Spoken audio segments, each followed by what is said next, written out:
Sterling Hofrichter, who kicks off for Syracuse, will look to keep it out of his hands. Hofrichter puts toe to leather, and we're underway. Hall's gonna get a shot from his own box. He's met hard at the 23. That's where he'll be brought down. Louisville will take over after Jeff Canton-Arku made the stop. Take a look at Mikhail Cunningham. He's kind of shared some time with Evan Conley this year at that quarterback spot for Louisville, but Cunningham is the type of player that's really put it together. Doesn't throw it very often, but when he does, he's very efficient. Yeah, absolutely. And last week versus NC State, they even questioned whether they should take him out and put Evan Conley in the second half. They left him in. Mikhail Cunningham, he just comes out second half, throws 3 touchdowns. They think they made the right choice keeping him in the game.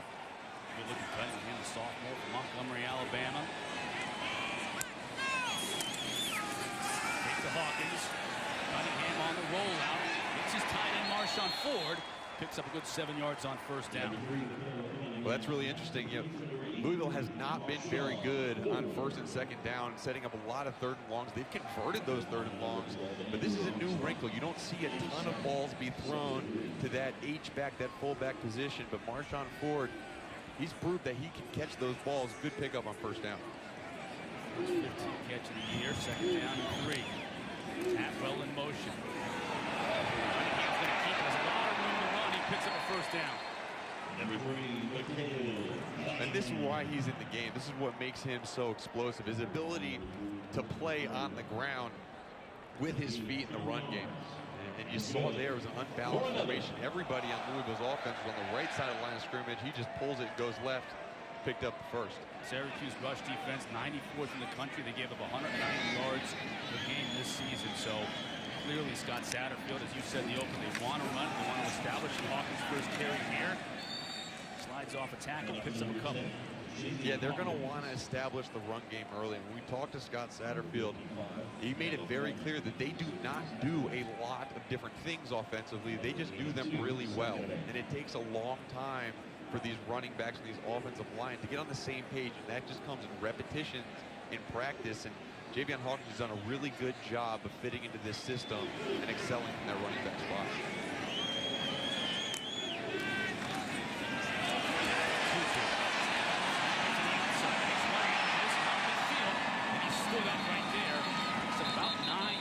Though it looks like he'll have enough to move the chains.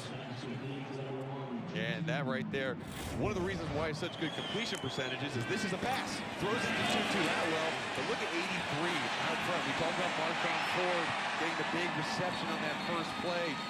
These receivers buy into the fact that they need to block, and once Tutu gets the ball in his hands, he can go off.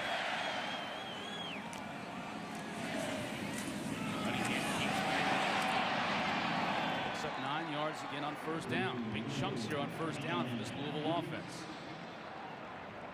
Dwayne Ledford, the offensive coordinator for Louisville, he told us a little bit, he foreshadowed that we might see some more design quarterback runs.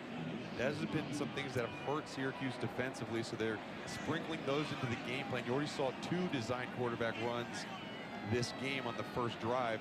That'll probably continue with the success they're having. Second down and 2. Hawkins. He's been at the line of scrimmage. Won't pick up much. Josh Black and company there to bring him down. And Alton Robinson came from that DN position and sliced inside. And he's a guy who's just potential waiting to happen. I mean, he has the size and the speed at that defensive end position. And if he can combine everything together, he can be a really good pro prospect. Third down and inches on this opening drive for the Cardinals. Cunningham's going to keep it. He gets the first down. Robinson is there to make the stop, and now before Cunningham moves the chains once again for Louisville. It's a good play design. You get the 3 backs in the backfield, and you allow the defense to be a little bit slower. You force their hand a little bit with the patience. And anytime you use patience on defense, you tend to give up 1 or 2 yards, even though that was a great play by Robinson.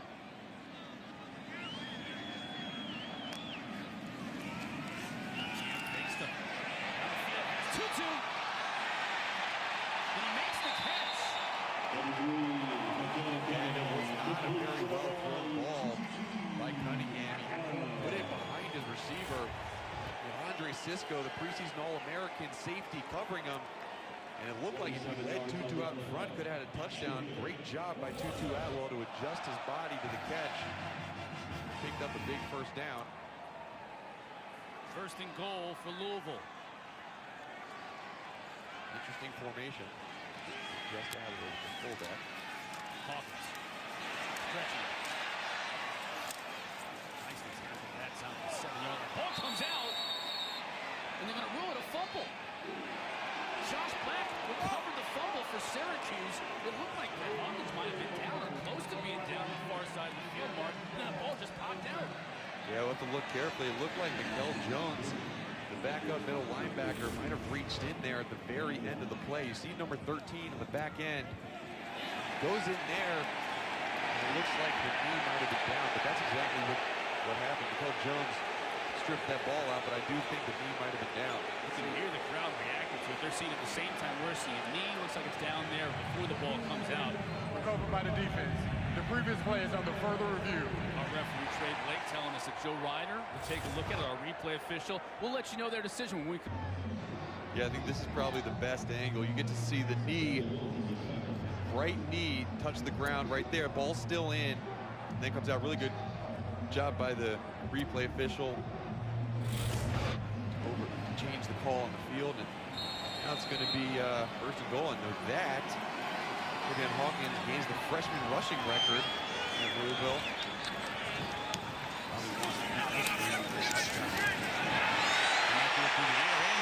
That's Marshawn Ford, the Swiss Army knife for this Cardinal team.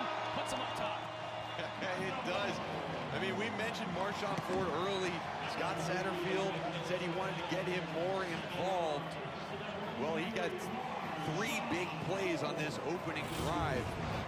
This one may be the biggest of them all, but he comes from that fullback position, and the safety and linebackers are playing in and out on both running backs, and just not enough time for Andre Cisco to get out in the flat. Good job scoring.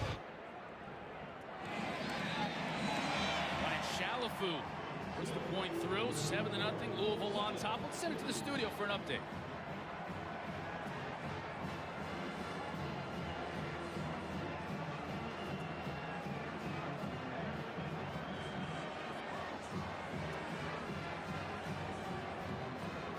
Hopefully we'll check back in with the studio in a little bit. Got a bunch of games going on right now. Yeah. So we got some highlights to show you. Keep you up to date on what's happening around the league and the country. Both these teams have done very well when jumping out early. Yeah, and they have done not very well when the other team scores first. Those are completely flipped around when the other opponent scores first. So Syracuse is going to have their work to do. But I love how you mentioned Swiss Army knife. That's what some of the coaches called Marshawn Ford. And the first time Dwayne Ledford, the offensive coordinator, called him Swiss Army knife, he said, "What's a Swiss Army knife?" Marshawn Ford never went camping with a Swiss Army knife, I guess. No, he didn't. But never had to use the toothpick or the scissor in that Swiss Army knife. And so, you know, I'm not going to make assumptions that everybody knows, but Swiss Army knife can pretty much be your utility for anything. Scissors, knife, screwdriver. File in there, nail file. Oh, right in your pocket. Right. If you're out there roughing it up in the woods and you need to file down a hangnail, Swiss Army knife has got you covered. And there's always a couple things you can't really figure out what they do. But they're just in there. Mark short, big hole. 30, 40. Close to midfield, 47 yards on the return, so Syracuse set up in good shape. Let's send it to the studio now for real. Dallin Cuff, my man, standing by. Thanks, Cotter. Time for your Fansville studio update. Huge game in the Coastal. Virginia Tech hosting Pitt and Kenny Pickett. Uh-oh, he's in trouble. It's loose. Don't fall on it, as Coach Rick said. Scoop it up. Narell Pollard did that. Takes it in 14-0. Tech leads right now. Back to you, Cotter. Pollard, the biggest dude on the field, scooping and scoring for Virginia Tech. The true freshman giving the Hokies the early advantage. Louisville on the early advantage here, scoring on their first offensive drive. Syracuse, though, in good shape for their first drive of the game. Let's see what Tommy DeVito and company can do. A completion already right off the bat. Aaron Hackett, the tight end. Looks like he gave him another first down. Tommy DeVito, he spent a lot of time on his backside this year. We mentioned it coming in. 46 sacks on the year given up by this Syracuse offense, but he's settling in here. When he has time to throw, he can make something happen. Because look at it, he has 146 attempts without throwing an interception. Yeah, that last one made it 147. A lot of room here. You know, just like that, Syracuse now 2 first downs after starting close to midfield. They're moving the football. Yeah, they are moving the football, and you see them going fast. They're known for their hurry-up type offense. And it's catching Louisville a little bit off guard, not getting everybody set in position. See them running around right now, getting the line of scrimmage.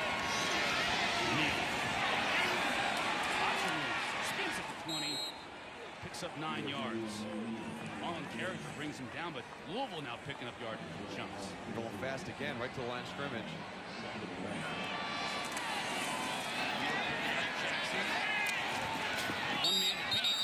Steps out of bounds. First down, though, for Syracuse. Russ Yeast on the coverage. Jackson, big play receiver for this Orange team. And Mo Neal, they've gotten involved early. He had 115 yards last week. His 400-yard career games. Good stuff there. Jackson defended nicely on the play. Chandler Jones broke it up. Speaking of Mo Neal, he had 159 yards on just 8 carries in this game last year. Yeah, he did. He was a top performer in that game versus a really depleted Louisville defense. Talk about seeing guys different results. It really changed up their scheme defensively and had a lot of success. Louisville has. Second down and 10 after the incompletion. DeVito, good time. His tight end can't make the grab. Luke Benson had a lot of room if he'd have come down with it. Yeah, he did have a lot of room, and Marlon character was in the flat. He got pulled in with Tristan Jackson's slant route. Benson was able to come down with that. He had a free run to the end zone. Now it's going to bring up a big third down. That's one of the problems with going so fast. It comes third down before you know it. All 3 receivers into the boundary. Whistle's going to blow this one. Get it out to Mo Neal. Whistle did not. Neal is dropped for a loss. Nice play by Rajay Burns. Well, this is what they're trying to do. They're getting all 3 receivers to the right side of the field and then leaving their back out on the flat. And as this play develops, the inside linebacker reads it all the way. Once those offensive linemen start running upfield, you know it's no longer going to be a pass down the field, and really good job by the inside linebackers. 33-yard attempt on last year's Groves Award winner is Tristan, the official grocer of the ACC.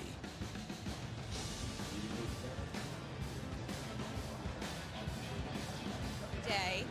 It is senior day here at Louisville. Louisville up right now 7-3, and you see Tyler Haycraft, really just the epitome of what you want in a student athlete. A 5th-year senior, was a walk-on for 2 years before finally earning a scholarship. He says those first years were tough because sometimes he was a walk-on that was actually playing over scholarship. Guys finally earned that scholarship, and since then has just become a huge part of this team and what they've been able to do on the offensive line. We talked to Scott Satterfield about the journey that he's had, and he says he gets it. He was a walk-on at App State. He said players like Tyler are the glue of football teams. They come with nothing, they play for everything, and bring a lot of camaraderie and chemistry to this football team. Tyler Haycraft definitely been able to do that. He said for him, trust the process. It was a hard journey, but if anyone could do it, then everyone would do it.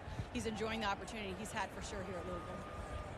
Yeah, Scott Satterfield and Dwayne Ledford, the offensive coordinator, both have singled out number 60 as one of those seniors that really had a positive impact on this Louisville team this year. You know, these kids recruited by another coach, another position coach. Their senior year, they get a whole new staff coming in, and some of these guys, especially a guy like Tyler Haycraft, have made the transition work for this Louisville Cardinal team.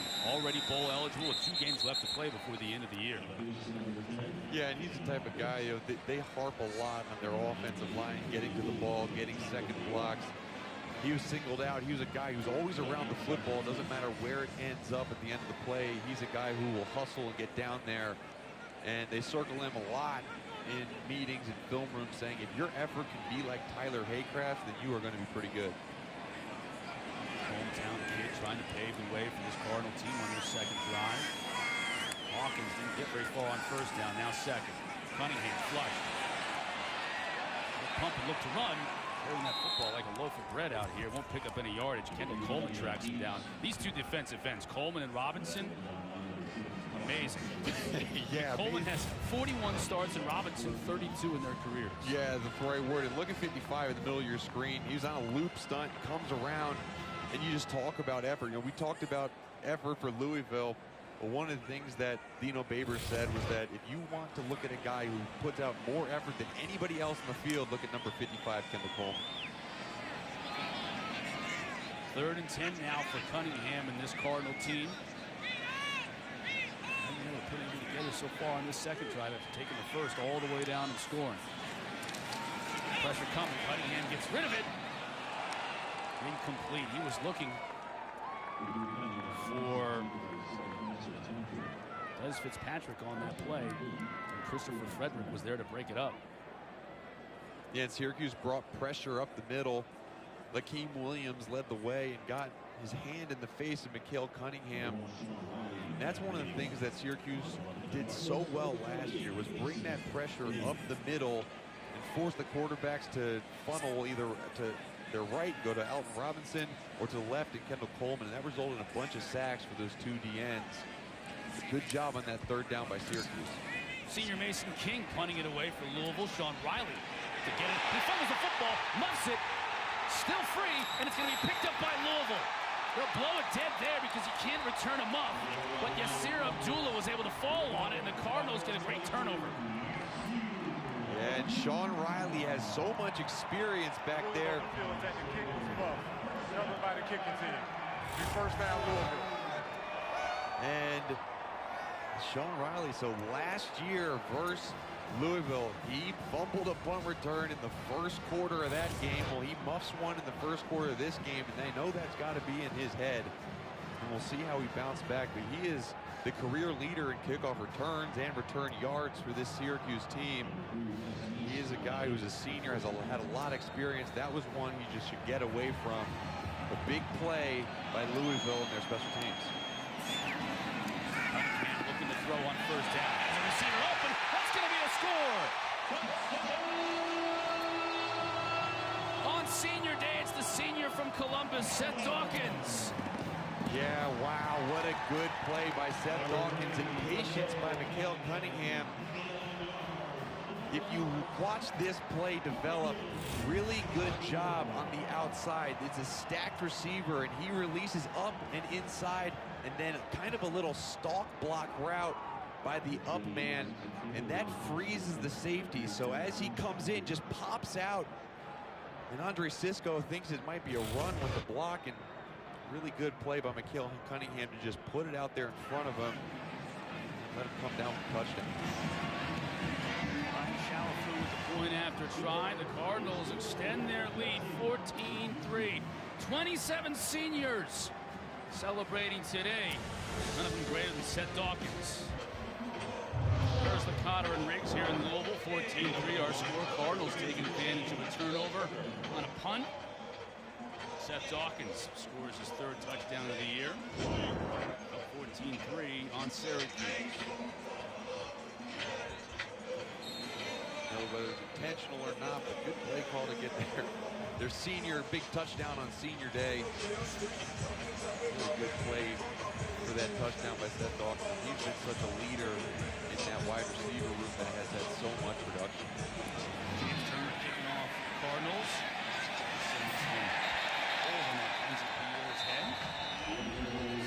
Take over at their own 25. Time now for Food Lions Food for Thought. We talked about how the Syracuse team had given up so many sacks all year long, 45 before last week's game, so they shuffled things around a little bit on that offensive line, Mark, and it seems to have worked.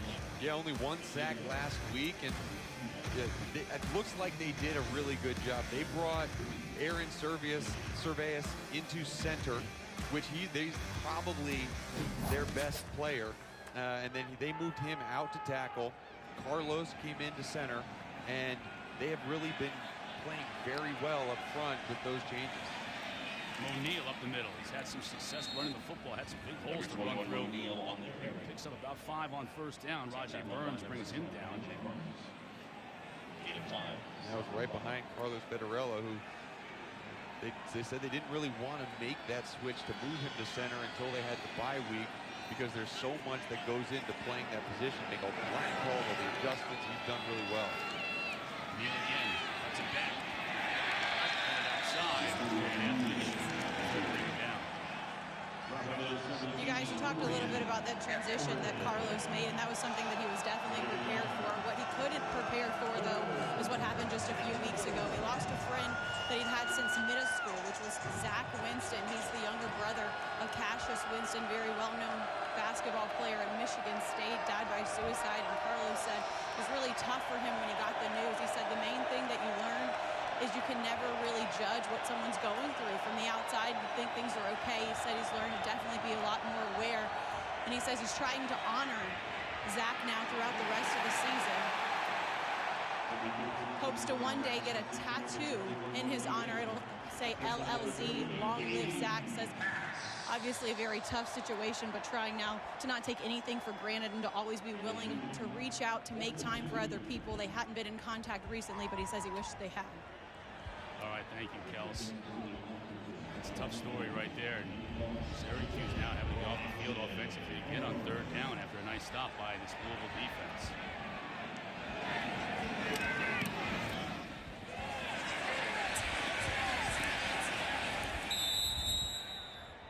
Sterling Hoffrichter's punt goes out of bounds. The officials will mark it.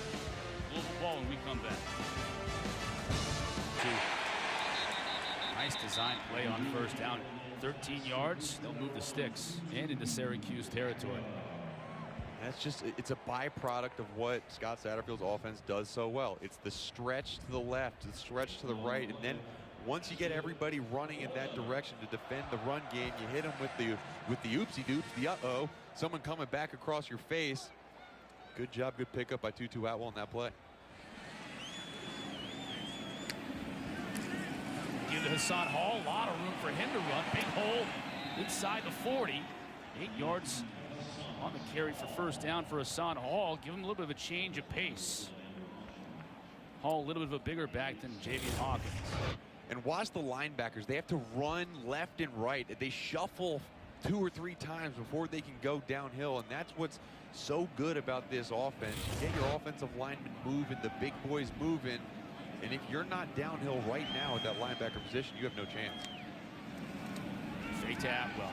Cunningham looking to throw off his back foot, just heaves it up. That one might get picked, and 2 Syracuse defenders went for it. Drops incomplete. Well, sometimes you get lucky, and Mikael Cunningham got lucky on that one. Really good pressure up the middle by Alton Robinson again, and he gets drilled, just throws it up there. It's almost worse that there were 2 defenders in the area. Usually 2 are better than 1, but in that case, you only want 1 guy there. Couldn't come down with the interception. Evan Foster and Antoine Cordy, as you see Cunningham just getting drilled. Alton Robinson nailed him. Love that face mask. That is old school right there. Love it. Give the Hall, bounces it outside. 30. Down to the 28-yard line, first down. When Javian Hawkins goes out of the game, you think you might be able to take a deep breath. Well, nope. Hassan Hall comes in, and he has just as much explosive ability as Javian Hawkins. He actually came into camp as the starting running back, got banged up a little bit. Javian Hawkins, the redshirt freshman, took over that job. Hassan Hall is no slouch at that position. Been really, really good in the return game. Huge game versus Wake Forest, kick return for a touchdown, another 83-yard kick return. Another good player in this Louisville offense. And another first down for the Cardinals. Hall. Into the second level, the 20. Brought down after a 9-yard gain. This Louisville team has just dominated this first quarter here. We're 2.5 minutes left to go, Mark. And Syracuse gave him a break with that turnover on the punt, but they've owned possession, and they've had 3 drives now marching down the field. Yeah, they have. And so much of what we've seen from Louisville's offense has been these explosive plays, not a ton of elongated drives, but they've done a really good job of just staying consistent and picking up chunk yardage down the field. Cunningham rolling. He'll keep it. Up and do in that time. Evan Foster with a nice job of staying home and bringing him down. And he'll bring up a 3rd and short. Well, I saw that one-on-one matchup, and we talked to Mikhail Cunningham. I said, if you were a Madden player, what would you give yourself 99s on? And he said his juke move. Well, I don't know if he was set up for that one. That didn't look like a 99 juke. We'll see, we'll see if he can come back and hit him with another one later. But good tackle on that play to get him down. 3rd and 1.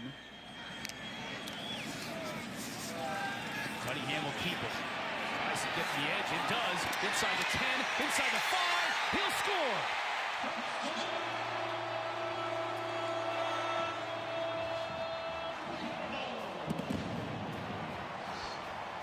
Well, the other category he said he'd have a 99 on is acceleration, and you saw him turn that corner and accelerate.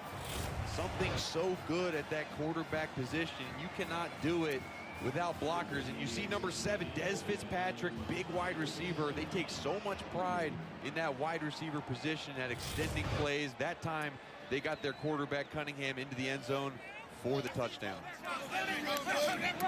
6th touchdown on the ground this year for Mikhail Cunningham. Shalafu with the point after try, and it looked like Cunningham might have been shaken up just a little bit at the end of that play. We'll have to keep an eye on him as he puts his coat on, his overcoat on the sideline. Taking a look at this play. Yeah, and as the blockers come around, you get your quarterback just leading the way around the edge, and the defense isn't able to get in front and outside of those lead blockers. Again, Marshawn Ford, big number 83, Swiss Army knife, blocked 2 guys on that play, and they're not always knockdown blocks or pretty blocks. Just chipped them. Yeah, just chipped them. I had Coach always used to say, all you have to do to block a guy is keep him from getting between you and the runner. And that's what he did on that play.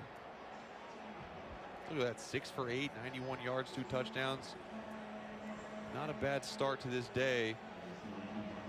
And last time we were here versus Virginia, in the 2nd quarter, they put in Evan Conley, and Mikhail Cunningham had a couple big plays early, and the offense kind of stalled. And that last run is really why Mikhail Cunningham is the starter and consistently playing for this Louisville team, because he adds so much on the ground game with his ability to pick up yardage and scores. Art Jordan back to return this kick. James Turner going to let it fly for the Cardinals. Sails into the end zone for a touchback. Syracuse, we talked about at the top of the broadcast, Mark, coming into this year, winning 10 games last year, so expectations were high for Dino Babers and the Orange. How to be that team now behind Clemson in the ACC. Remember the big win against Clemson a couple of years ago? Last year, as we mentioned, 10 wins. What would they do for an encore? Well, they didn't get off to a great start, and they lost 4 games in a row before last week's win. Yeah, Dino Babers said it's inexcusable. We have too much talent on this team to go 4 games in a row and lose all 4 of those. And you see kind of the differential in that stat, where they started and where they've ended. They have just not produced the way that they have wanted to, but also they're being very deliberate about making some key changes to turn that around. Abdul Adams, the big-time recruit who originally went to Oklahoma and transferred here to Syracuse, now in the game at tailback. Gets the carry on first down, picking up 5 yards. There's a look at Adams. Again, now bounces it outside, cuts it back inside. Nice run for a first down. Yeah, great run. I remember when he first transferred to Syracuse, and I remember his first debut was in the Camping World Bowl against West Virginia. He just comes out first game, 2 touchdowns, no big deal. He's a playmaker. Harris still in bounds, now stepped out of bounds. Syracuse is going to want to go really quickly, as you can see, but Harris is able to make something happen after the catch, pick up yet another first. Or he's close. No, didn't get the first pick up, 9 yards. Look where he stepped out. Yeah, it's like the pinky toe on that left foot. Snap here. I don't know what happened. But it looks like the center might have false started and snapped the ball early, but Vitarella was the only one who went. Yeah. It doesn't result in a flag, but usually it's just a loss of down because the quarterback has to figure out what to do. Which was nothing in that case. Which was nothing. Clock ticking to 0 here at the end of the first quarter. A very fruitful quarter for the Louisville Cardinals on senior day. They'll take a 21-3 lead into the second. Let's see what Syracuse can do. Another offensive drive for the Orange when we come back.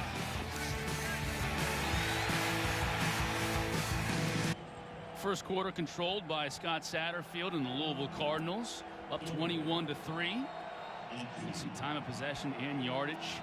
Very balanced, too. 91 yards through the air, 75 on the ground. Jordan for Syracuse brings it into Louisville territory to pick up a first down. You talk about the type of guys that they have in this backfield. They have a lot of guys. I mean, Jordan's a true freshman guy. He comes in, he had some explosive firepower. He's small, only 167 pounds, but he's lightning fast. And then, you know, Mo Neal and Jarvion Howard, two big guys. There's Mo Neal here. Puts his head down, picks up a couple. Abdul Adams, pardon me, the carry. And it's interesting, we haven't seen Jarvion Howard yet at running back. He had a big breakout game last week with 115 yards on the ground. He hasn't been in yet. Give more carries to Abdul Adams.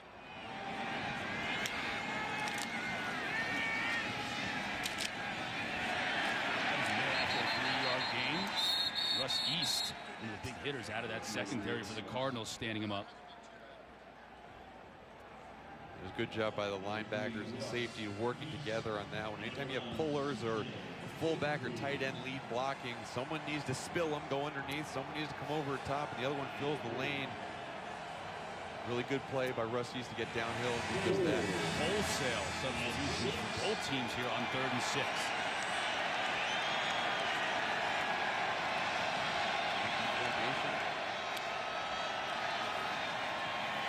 Cardinals bring just 4, but they get pressure. DeVito now will look to run. 40, 35, inside the 35, 13 yards for the first down. And Mike Lynch, the offensive coordinator for Syracuse, is just so happy with that last play. Didn't get exactly work out perfectly, but one of the things he's been harping on Tommy DeVito to do is have a clock in his head. If the play doesn't work on schedule, pull the ball down and run. He has the ability to do that. He did on that last play. That's bad. Picks up 8 on first down, give him 7. Monte Caban brought him down. A little bit of confusion, though, substitution-wise, too, for the Cardinals defensively. Yeah, I think they thought Syracuse subs. They tried to sub a couple people, but Syracuse went fast. Got them on their heels a little bit. Nowhere to run on that play. Tavarius Peterson alongside with Dorian Etheridge there making the stop. Yeah, and number 9 and number 17. Watch number 9 get right under this lead block and 17 loop around. That is picture perfect defense. That's when we talk about spilling and filling. You spill the guard and then fill the hole. 3rd and 2 for the Orange. They've had issues this year on 3rd down.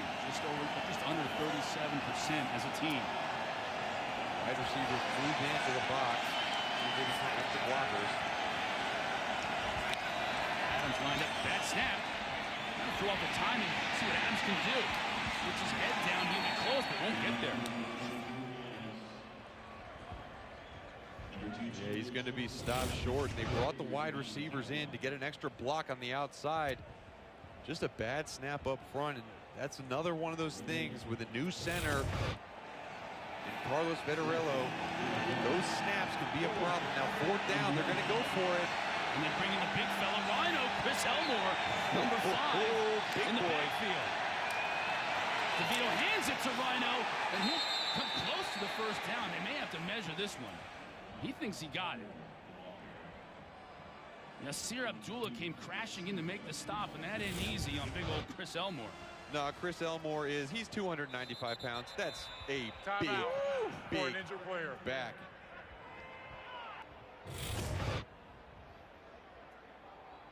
Chris Elmore is down. We'll find out his condition when we come back. 21-3 our score, second quarter. First down for Syracuse on that last play. Chris Elmore, Rhino, running it for the first down, but he got popped. Yeah, and Abdullah comes off the edge. Just a really good stick. And sometimes you get your head snapped like that, you strain a nerve, leads to a stinger.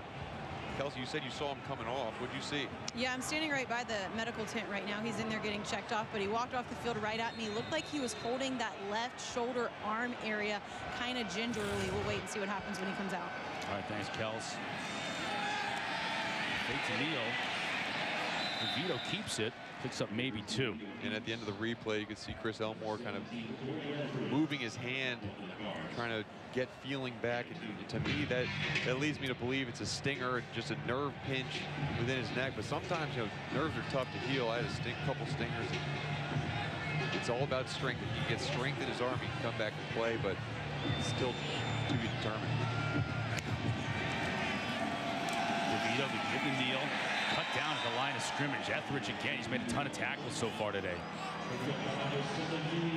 They're continuing to run these pulling guards, these gap schemes up front where they're doubling a guy and pulling someone from the backside around. And the linebackers for Louisville are doing a really good job of reading their keys and getting the ball carrier. And they're setting up very long 3rd down in the red zone, and it's starting to get to the point where Syracuse needs to convert some of these to get 7 points rather than 3.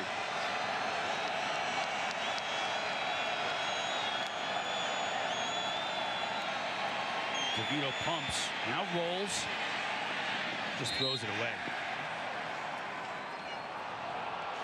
We're going to get a late flag, too. DeVito may have gotten hit late. The officials all converged over where DeVito went out of bounds right at the Cardinals sideline, and the flag came out late. Let's check it out. Watch the very end of this play. Yeah, well, as you see the hands extend, Monty Montgomery, Will linebacker, kind of gives a little extracurricular. After the play, personal foul, unnecessary roughness, defense number 7. Penalty is half a distance to the goal, automatic first down. Yeah, and I mean, you know, it's a lot of times you hear unnecessary roughness and you think about something egregious, but this is the definition. This is an unnecessary thing. Right there, he extends and pushes him and gives him another little shove. The second one was probably what brought the flag. You know, it's unnecessary. And he's saying, why me? Dude, he was already out of bounds. You hadn't even touched him yet. Keep your hands off. Extends the drive for Syracuse. Mo Neal now out wide at the top of your screen. Empty backfield. DeVito and Syracuse, fresh set of downs here. 1st and goal. Pressure coming. DeVito flushed again. Tried to get it to his tight end. Another flag comes out.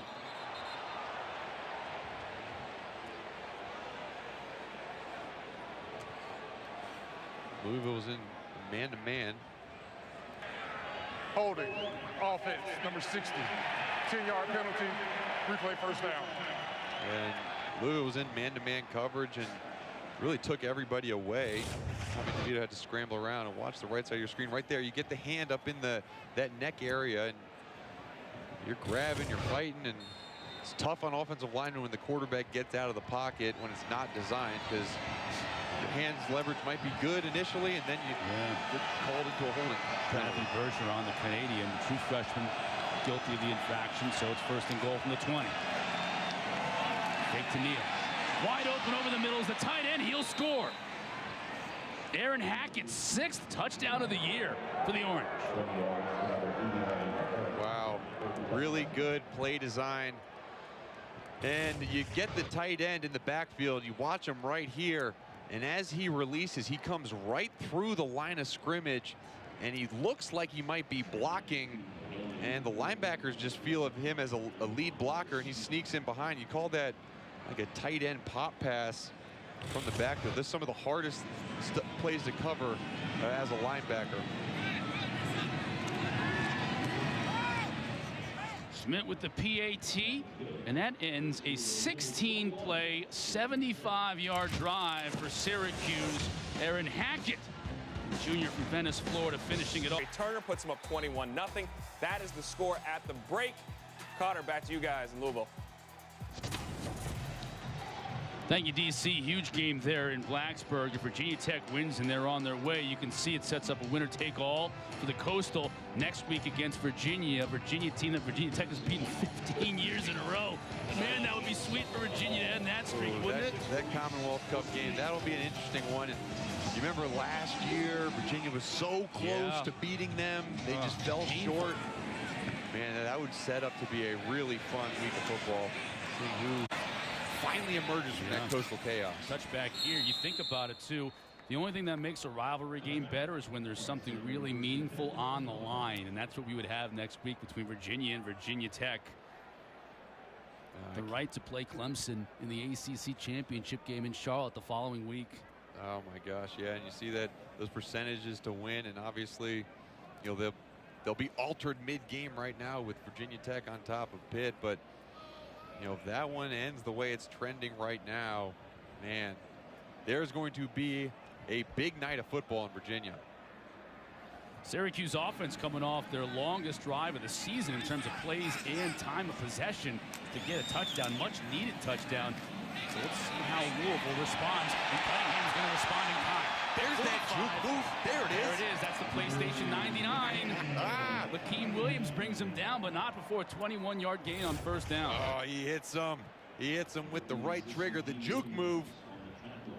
Again, brings everybody inside one-on-one. Oh, my goodness. Yeah, Antoine Cordy ain't going to want to see that in the film room. No, and I can...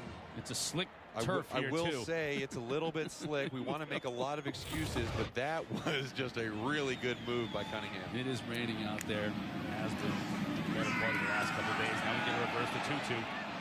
Makes one man miss, but the pursuit was just there to run him out of bounds. Evan Foster leading that pursuit. So Atwell picks up a couple of yards on first down. Yeah, you're getting a lot, you know, you're getting the design quarterback run, a little bit of everything that we've seen on that first drive work well.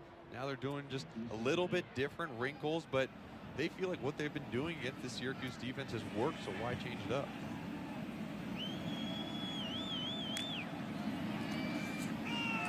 Hawkins just crashes into the defense. Bowls his way for 3. Cordy was there to make the stop. Kendall Coleman also in on the action. Anytime you get the opportunity to run the ball to the left side of the line of scrimmage, you're going to be running behind Mekhi Becton. Now listen to this for size, 6'7", 369. That dude is a mammoth. It's kind of nice to run the ball behind him. The size of that guy. I mean, look at him. You see him on the screen right here. There. Yeah, he's standing up, and I mean, he's making it easy to look at him right now. But look at that. Just all around his leg. Everything's massive on that guy. Suffered a right ankle. You can see the tape on that ankle. Flag down here as Cunningham's flush. He's going to run it. A stiff one. Out of bounds at the 40. That'll be a first down if it stands, but let's check the marker.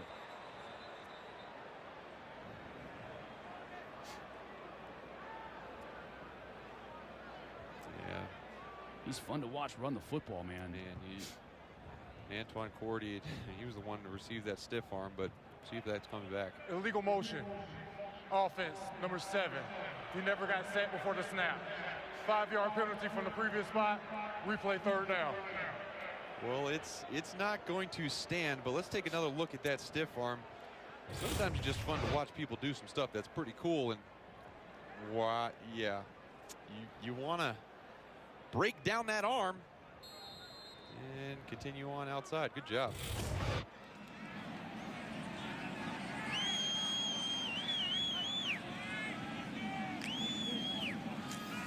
Cunningham pressure coming up the middle.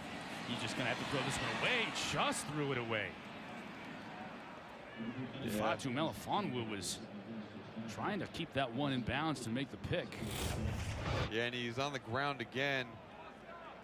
And this time it's up the middle, and Lakeem Williams, talk about him, he's probably one of the biggest hitters on the team. He's a guy who uses his speed to his advantage, and it was interesting. We're talking to Steve Sternard, and he doesn't always take on blocks the right way, but he always finds his way to the ball. His 90-plus tackles on the season leads the team. Good pressure on the quarterback on that last play. Mason King for the second time, end over end. Take a bounce at the 10. Wow, they're going to mark it at the 1. They are going to mark it out of bounds at the 1-yard line. That is a perfect punt. 52 yards and out of bounds at the 1-yard line. A hometown kid on breathing room here and does. pretty unconventional play back at your own half-yard line. Faking a toss in a slow developing play, but it worked out. Get out of their own end zone.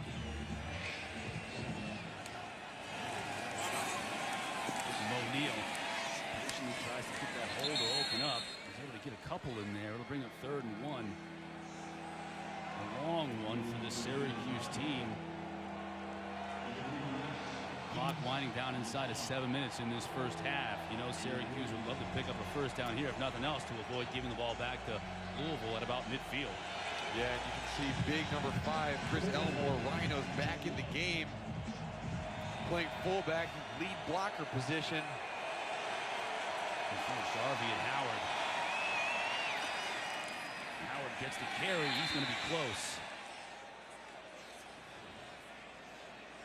Nick Okeke was there to make the stop for Louisville. Let's see where they mark him. Right at the 11. It looks like it's going to be enough for the first. And it is.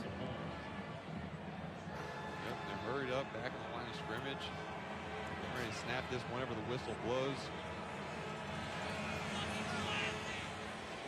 It's so fun looking at number 5 for that 290-pound fullback.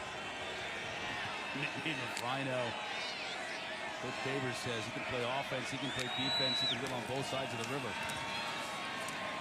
Howard. Looks like he had a lot of room, but it closed up pretty quickly, just 4 yards. C.J. Avery and company bring him down. Yeah, Babers said it's like going on a safari through his team. You got the elephants with the O-line, the hippos with the D-line, got giraffes at wide receiver, but there's only one rhino. He looks like a rhino.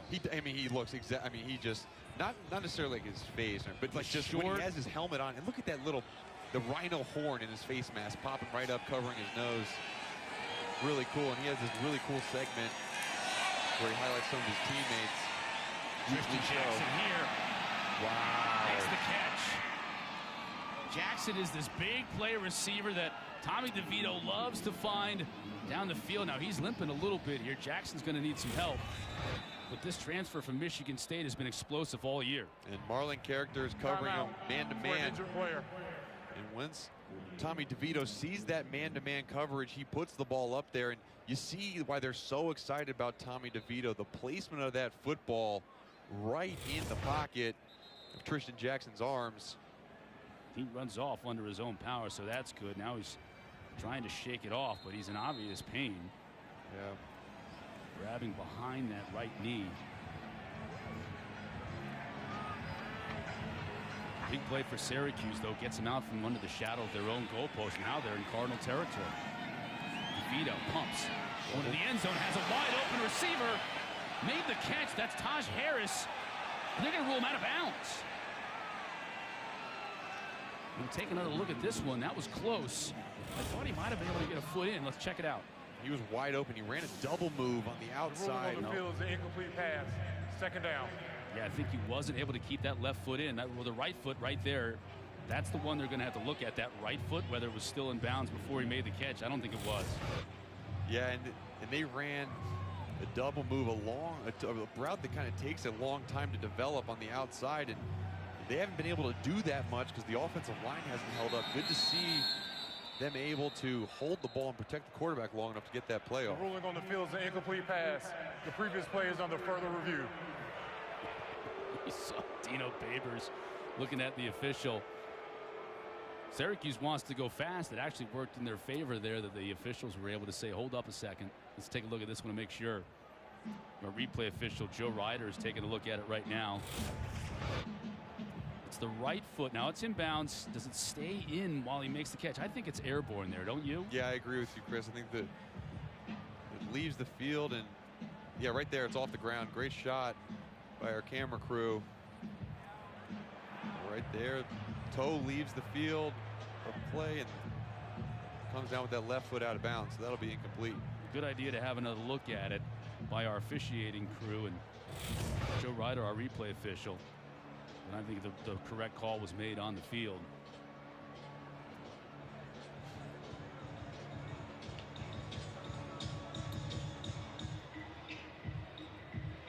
He was wide open on that play, and let's look how it happened. He's up here at the top of your screen. He comes in and fakes in, runs his double move on the outside, and the protection up front allows this to happen. Right there, he goes past the defender. And just Tommy DeVito leaves him a little bit too far outside. But a clean pocket for Tommy DeVito is not something he's been used to, and I guarantee he is happy about it. The ruling on the field of an incomplete pass was confirmed. So it'll bring up 2nd down and 10 for the Orange. Keep an eye on Tristan Jackson, see if we can see him trying to get well over on that Orange sideline. We've got Cameron Jordan in the game right now, closest to us. DeVito looks to throw. Pressure coming, he'll be sacked.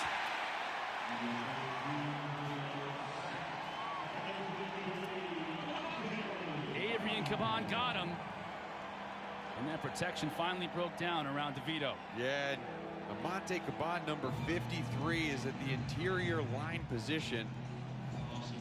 And a really good job of him by using his arms and getting skinny through the hole. Big sack. He's a guy, he's one of the 5th-year seniors honored on senior day. And he was so helpful to this defensive coaching staff, getting the teammates to buy in. See right there. Sacks are the usual trend for this Syracuse offense. 3rd and 20. DeVito looking to the sideline and had to throw that one away. Intended for Aaron Hackett. So after the long pass play from DeVito to Jackson to get him into Cardinal territory, the Orange go backwards and they'll be forced to punt. Yeah, it's disappointing that they don't come away with points, but in terms of the outlook at the beginning of that drive, starting from their own half-yard line, they're able to drive it into Louisville territory, and now a punt should hopefully pin Louisville deep and flip the field position battle with an 11-point game. That's very important. Rajay Burns back to receive this offer to punt. He's just going to look to try and clear it inside the 10. Burns makes the fair catch at his own 6. That's where the Cardinals would take back over when we come back. Here, Louisville up 11, starting this drive deep in their own territory. Mikael Cunningham's been pretty good tonight, hasn't he? Yeah, 2 touchdowns through the air. First one, the quick pass to his tight end, Marshawn Ford, and then the second one, the deep ball to senior Seth Dawkins, and it's always a threat. He can do it on the ground. He used his legs so well today, and you get a little injection. Mikael Cunningham direct into the veins. Hassan Hall picks up a couple, make it 4 on 1st down. Take a look at Mikael Cunningham's numbers. A couple of touchdowns through the air, 1 on the ground. Almost 9 yards per rush attempt. 0 picks too. When you think about the season he's had, 14 touchdowns and just 3 interceptions. Yeah, he's done such a good job, and protecting the ball is one of the key reasons why he's into playing. That's Tutu Atwell. No one's going to catch him. Don't mess with my tutu, Mark. Maybe that dude, the Roadrunner, is gone. Don't mess with my tutu. Tutu Atwell gets behind everybody. Well, we need to update those stats because now Mikael Cunningham has a lot more yards. There you go. A lot more yards and even 1 more touchdown pass. Tutu Atwell just been outstanding playmaker for this team, and fantastic game already today.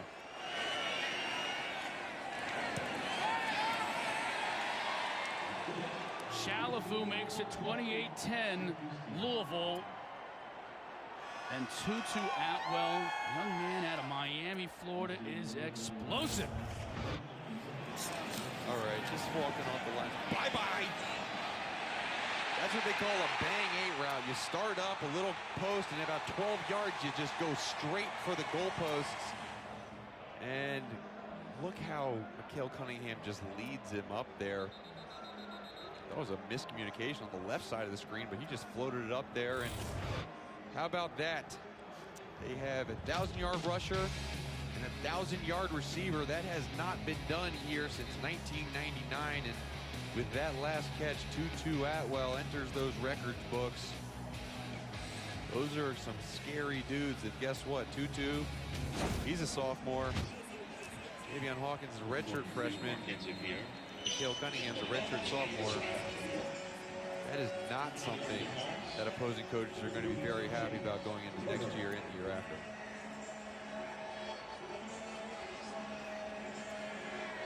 Well listed, 5'9", 153 pounds. Offensive coordinator Dwayne Ledford said we were just marveling at how small he was and how many plays he made all summer long coming into this year. Mackenzie Pierre on the return. Patiently waits for something to break open, and it still does on his feet. Finally wrestled out of bounds after a nice return. The 36-yard line. Coming up, State Farm halftime report. Plenty of coastal implications in that game between Virginia Tech and Pitt. We'll show you what's happening. And in Blacksburg, can Wake bounce back? They've got a game tonight following us, immediately following us. Virginia and North Carolina, no issues for those two teams as they play out a conference before big rivalry games next weekend. State Farm halftime report down, and the fellas back in the studio going to bring it all to you. So what do you do here? 2:55, you're Syracuse. Down after that big explosive play by 18. Trying to make something happen. You get a little momentum going into the half, don't you? Yeah, you do. And you started working backwards after that big play with the penalty on the last drive.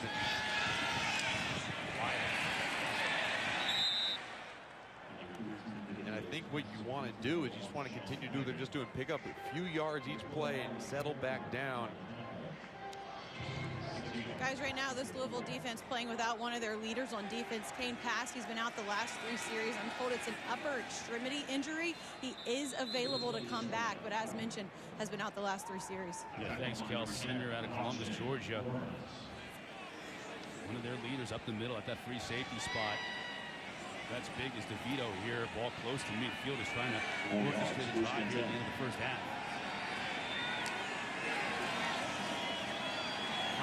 Jarvin Howard rather. It's about 4.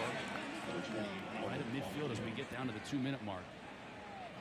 Jarvin Howard's another one of those running backs. He had a big game last week, and it was interesting when we were talking to Dino Babers about how he recruited him. He said he went to Columbia, Mississippi, where Walter Payton's from, and the GPS cut off because there just wasn't any data on the maps, no street signs or anything. The best part about the whole story is when he got to his house in the front yard, he had, and you will love this, he had a makeshift weight room in the front yard, stayed out in all weather, a rusty bench press, rusty dumbbells. I know, Cotter, you love to get a little rust on your hands while you're lifting. It means you're doing it right. Cement blocks as weights, old wheel wells. Well, he said that I want to get out of this town and bring my family along with me. And he did it by building up his body the right way. So 30-second timeout. Really interesting story about Jarvin Howard. And good to see him have such success last week. Minimal gain on first down, so Dino Babers calls a timeout. Don't miss the huddle, our signature football show hosted by Jack Collinsworth, Eric McLean, EJ Manuel, Mark Rick join them. Previewing the weekend slate of games. We'll keep you updated on all things ACC football. Live next Friday at 4 Eastern and Saturday at 2 o'clock Eastern right here on the ACC Network and on the ESPN app. Dino Babers and company got a 2nd down and 9 here. Just over a minute and a half left in this first half in Louisville territory. Got a great kicker, and Andre Schmidt got a big leg, so close to getting in the range already. We got a little bit of a swirling wind down here as we look at the flags on the goalposts. A little bit of rain, misty light rain coming down. That might have an impact on Schmidt. Yeah, the helmets are glistening a little bit of rain on the field, and that could affect footing. But you know, think back, this is kind of where they were on their last drive, where they stalled out, and that big incompletion, a double move on the outside, took a shot. Let's see if they try to take another shot as they line up. An empty formation here.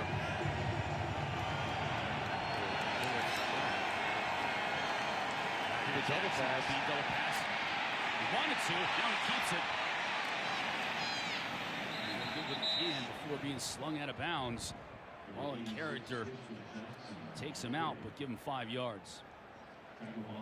Yeah, and they had a throwback pass last week that was successful, and they come out, and it's very unusual to have your quarterback under center in that situation, but they wanted to make sure he threw a backwards lateral out to his wide receiver, who was then looking downfield. Always risky when you put the ball in a non-quarterback's hands to throw it, but smart play to pull it down. Now they have another shot, 3rd and 4, to pick this one up. Throwing pressure up the middle. Linebacker is up the line of scrimmage. Flags come down. Delay of game, offense, 5-yard penalty, 3rd down. That is tough here. 5 yards back, and you still have 2 timeouts left on the screen. That's one of those rules that when you sub, the defense can sub. And the defense can take a while to do it, especially if they see that clock running down. And that's what Louisville did. They took their time getting guys in the field, caused a delay of game. Pressure again. 3rd and 9 for the Orange. Pressure coming off the edge. DeVito's going to get dropped.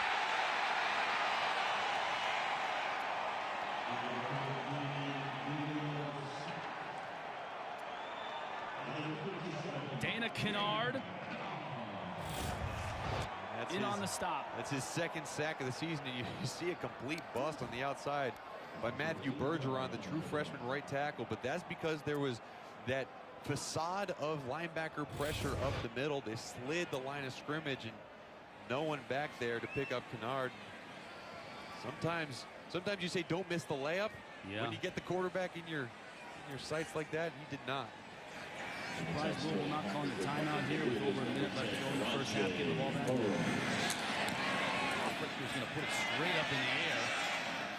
He looked to kill it inside the 20. He'll do just that. Ball goes out of bounds at about the 10.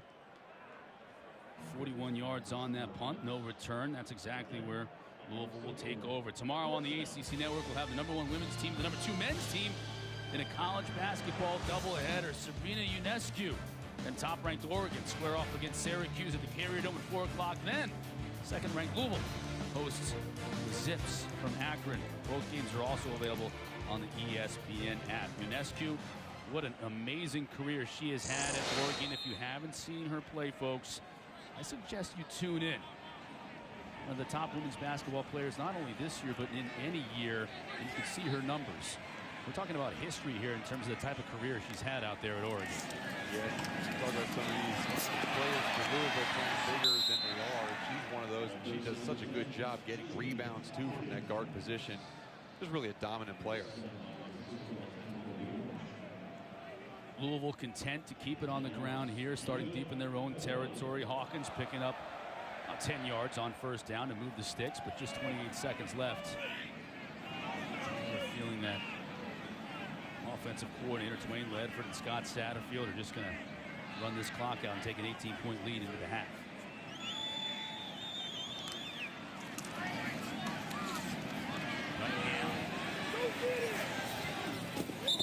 Driven out of bounds. No gain on the play, but it does stop the clock. Yeah, it does stop the clock, and I don't know. Run out the clock, just run out the clock. Yeah. Why risk getting your quarterback even hurt on a play like that? Exactly what was in my brain, Chris. You just, anytime you get those tackles around the ankles on the sidelines, you just get worried if they're going to come up limping or not. The big boy package in the game, I think they wanted to just see if they could get a deep ball behind the defense, but Syracuse does a good job of staying deep. With this one, just be a run handoff up the middle. Hawkins outside. Brought down after a gain of about 7. Timeout. Syracuse, their second of the half. Be a 30-second timeout. Now Dino Babers is saying, well, if I can force him to punt, I'm going to put a little pressure on that punter and make something happen. Why not? Yeah, might as well. You know, with going out of bounds on that 1st down play, and you're left with 2 timeouts, you can potentially stop them on 3rd down, force them to punt, and you never know what can happen with a punt with a little bit of rain and water on the field. Now if Louisville picks this one up, the only problem is that you still have Javion Hawkins on the field, and you still have Tutu Atwell on the field, so giving one more shot to this offense would be dangerous.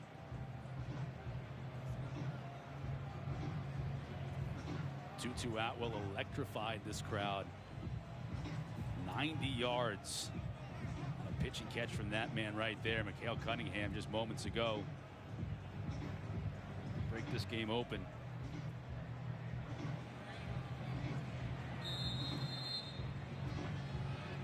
State Farm halftime report coming your way in just 15 seconds.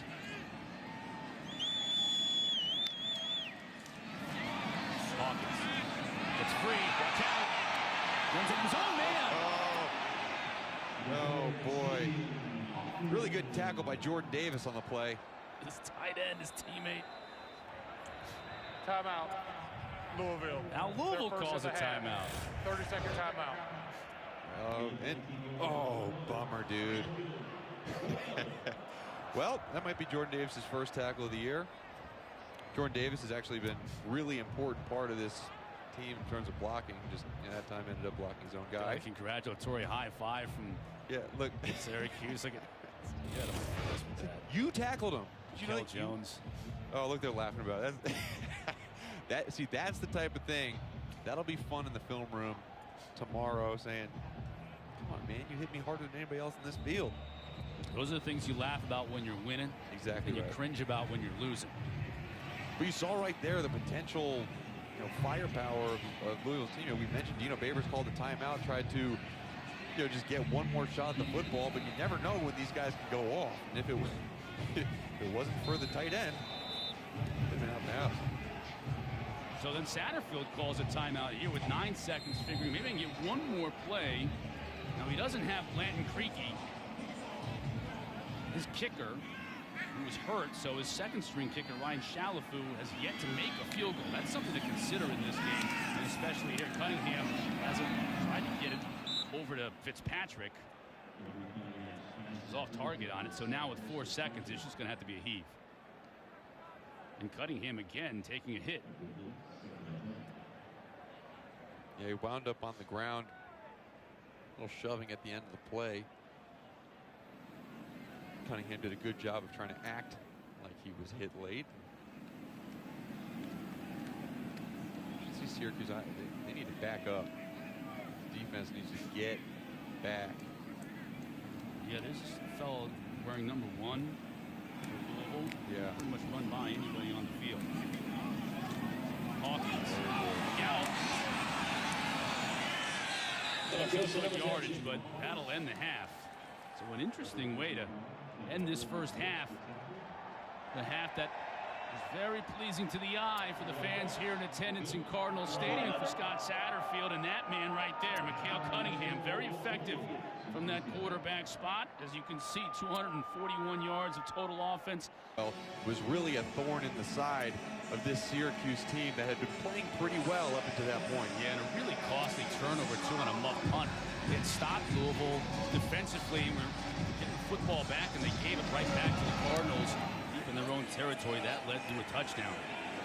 There's a chance for DeMar Jordan from his 4. Big chance for 130. Still on his feet to the 36-yard line. Nice return by Jordan. Setting up the orange. Kelsey Riggs down on the field. What do you got, Kels? Well, I just talked to Dino Babers, and he says on offense they're doing some good things, but they need to make some more plays. He said, we're leaving some meat on the bones. We need to make sure we don't do that here in the second half. Defensively, Mark, he said exactly what you just said, that they have given up some big plays. They've got to do a better job containing this Louisville offense. And leaving some meat on the bone. I think that's part of that third down conversion. They're getting down in scoring range and coming away having to set up a field goal or not getting points at all. Mo Neal cuts it back. Good run on first down. 8 yards. Russ East brought him down, but a good patient run by Mo Neal. Yeah, good job on that play by Mo Neal. They've been running the ball well offensively. They need to stick with that. Third and short rather than third and long. Or second of a short if they convert right here. Dorian Etheridge bringing down Neal, but not before he crosses midfield. Yeah, the easiest way to convert third downs is not to get third downs. Just keep picking up first downs on first and second. And looking to go quickly. Good to see 86 Tristan Jackson back in the game. He was shaken up in the first half. This will be a loss. This time Neal couldn't even get back to the line of scrimmage before Big G.G. Robinson dropped him. Couple defensive line stunts up front, exchanging gaps on the movement and allowed them to get in the backfield. See the wide receiver.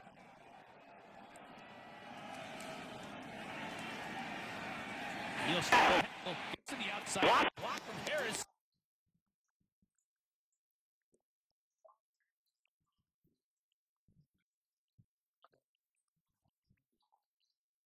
Scouted at halftime. Every time their wide receivers were out wide in the first half, they threw the ball. They came back and ran this one. You see that really good block on the outside by Taj Harris, springing his running back free. We talked a lot about Louisville's wide receivers getting those blocks. Good job there by Syracuse wide receivers springing their ball carrier. Play fake to Howard. Harris makes the catch, spins out of a defender, still on his feet. Finally dropped, but not before picking up a first down. Has a few words for Kane Pass, who's back in the game after suffering an injury in the first half himself. Well, this has been going on for 2 years now. Chandler Jones, #2 at cornerback for Louisville, and Taj Harris have had a matchup going. And last year, Taj Harris had the best of him. So far in this game, Taj Harris has made some good plays, and it was good to see #30 back in there with that body slam. That's Kane Pass, who was injured in the first half. Howard still in a tailback for the Orange. He'll get the carry. Man at the hole. Etheridge. Man, #17's been all over the field for the Cardinals. Yeah, and he's keeping his shoulders square, going down the line of scrimmage. Really good job tackling. He's a guy who has really bought in. It took him a while. Earlier in the season, you saw sometimes he lacked effort, sometimes he'd have some loafs, but as of late, he's really coming to his own and led from that linebacker position. The give inside and nothing doing. That was Jawar Jordan. Rajay Burns brought him down right about the line of scrimmage. Well, this is another third down situation. They need to convert on these ones. This is what we call a 4-point play. If they convert this and get a first down, they have another attempt at getting 7 points. If they fail, they have to settle for 3. So this play right here can be a 4-point swing on the scoreboard.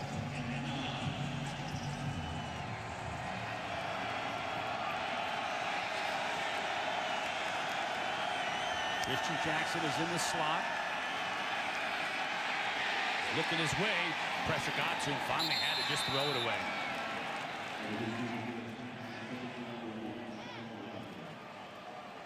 Louisville brought pressure and played man-to-man. #1 target was taken away with a double team.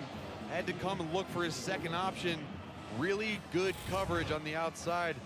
That was Chandler Jones that time, matched up on Sean Riley, the smaller of the 2 wide receivers. And you mentioned 4-point play.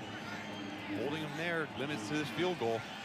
Looks like there's a player missing for Syracuse running on the field late. And the clock's ticking down, 5 seconds on the play clock. They may not get this off. They're not going to get it off. They blow it dead. And flags are on the field, so they didn't get a timeout. Instead, they took the 5-yard penalty.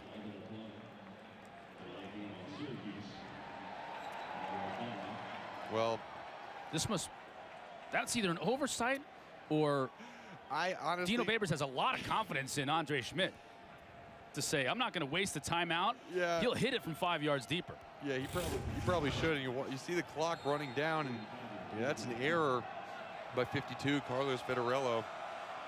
Now it's a 46-yard attempt. Now Schmidt has a season high of 50 and career high of 54, but maybe not in this kind of weather. Schmidt puts his foot into it.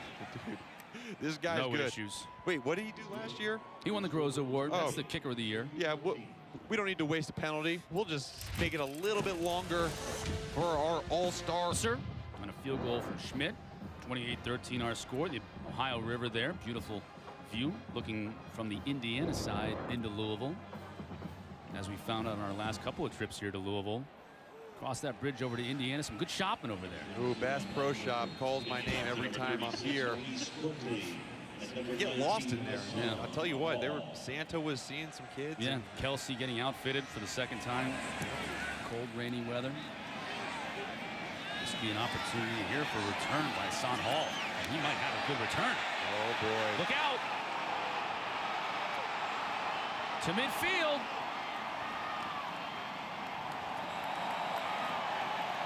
Knocked out of bounds after a big return of 70 yards.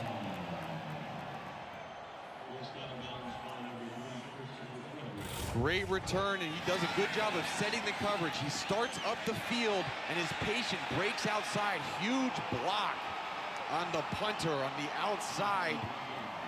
Now we watch right here at the side of your play. It was almost an accidental block. Yeah, I think Hofrichter gets knocked down and then gets a knee to the side of his head. He's still down, Hofrichter is. And that's bad news for the Syracuse team. Stud punter who also handles kickoff duties for Mark Herzlich alongside Chris Cotter and Kelsey Riggs along with us as well here at Cardinal Stadium. Third quarter action. The staff here for the Orange taking a look at Sterling Hofrichter, the kicker, on that last kickoff. Yeah, shot. He's been down ever since. They brought the card out. And obviously both teams very concerned. He's going in to make the tackle, and looks like he might have taken a knee to the helmet. And paramedics are doing a really good job of just attending to him. And you know, Hofrichter is a fifth-year senior out of Florida. Both punts and kicks off for this Syracuse team, and he's one of the very few three-year specialist captains in all of the FBS. And when you talk to the coaches and teammates about him, they have so much respect for him, not only what he does at his position, but how he leads this football team with integrity. And I know these guys are feeling for him. It's good to see him sitting up on that stretcher. Getting a nice ovation from the fans here at Cardinal Stadium. You're right, it's very good to see him up on his feet and walking off really under his own power. That's a great sign, because you just never know. And obviously the staff, they're always overcautious in a situation like that. So before they move him, they just want to make absolutely sure they know exactly what's going on. Yeah, anytime there's an injury to that head or neck area, they want to stabilize it first. They saw them brought the card out, you know, testing his range of movement, and really good to see him walk off the field. So, you know, hopefully it's nothing too serious, but anytime you have a head injury, you probably won't see him back in this game. We're just hoping he continues to make recovery come back next week. We'll keep our eyes out on Hofrichter, and hopefully we'll be able to get an update on his condition as the night progresses. Louisville, meanwhile, after the big return by now an opportunity for a score, and they're going to get one. That's Jordan Davis making amends for bringing down his teammate at the end of the first half with the touchdown catch. Well, we saw his tackling ability in that first half, and now he can go out and catch some balls. That's only his third catch of the entire season. That one goes for a touch. Look at his teammates. They are excited for him. Jordan Davis is another one of the seniors that was honored today at a Clear Lake High School in Texas, fifth-year senior. That's his first touchdown catch of the year, and it's so great. I think it's intentional by Scott Satterfield to get these guys the ball who have spent so much of their time this year blocking for their 1,000-yard rusher, Javion Hawkins. A little bit of with the point after try. A little bit of a misdirection on the play too. You know, talk about play action and the effect it has on the defense. The rollout, you see all the linebackers running towards them, and just nobody in the vicinity of Jordan Davis for that touchdown. What do you think of the play call too? Sudden change, and then you had sort of this, you have a long return by Hassan Hall, and then you have a significant amount of time where both teams were focused on the injury to, you know, the kicker on the play, Hofrichter, and you come right out and you go to the end zone. Yeah, especially when you start the ball where they started. It's almost like you're playing with house money on first down. You want to pick up a few yards, but that's always a spot where you can take a shot, because you know you still have second and third down to pick up some yardage. But I think a great play call by Scott Satterfield. I think it was a big time in the game, just as Syracuse had some momentum going, the big kick return, followed by that big touchdown pass. And that's Mikhail Cunningham's 5th touchdown responsible for in this game, and we're just into the second half. That's crazy. That's a lot of touchdowns.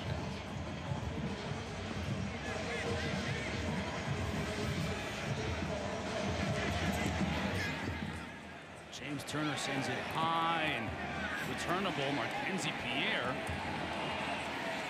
Still on his feet, 40-yard line. They've gotten some good returns in the kicking game to set up their offense. Just the Orange haven't been able to make much out of it. Yeah, I'll tell you what, Pierre's been doing a really good job. Physical return man, getting the ball out for Syracuse.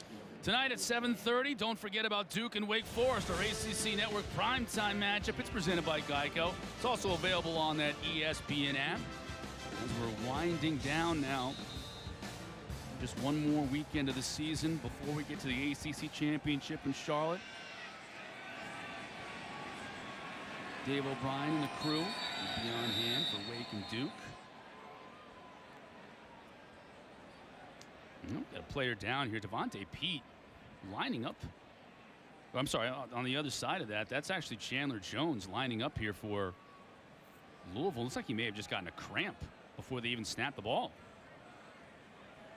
Yeah, he just went up to line up on his wide receiver and lowered himself to the ground.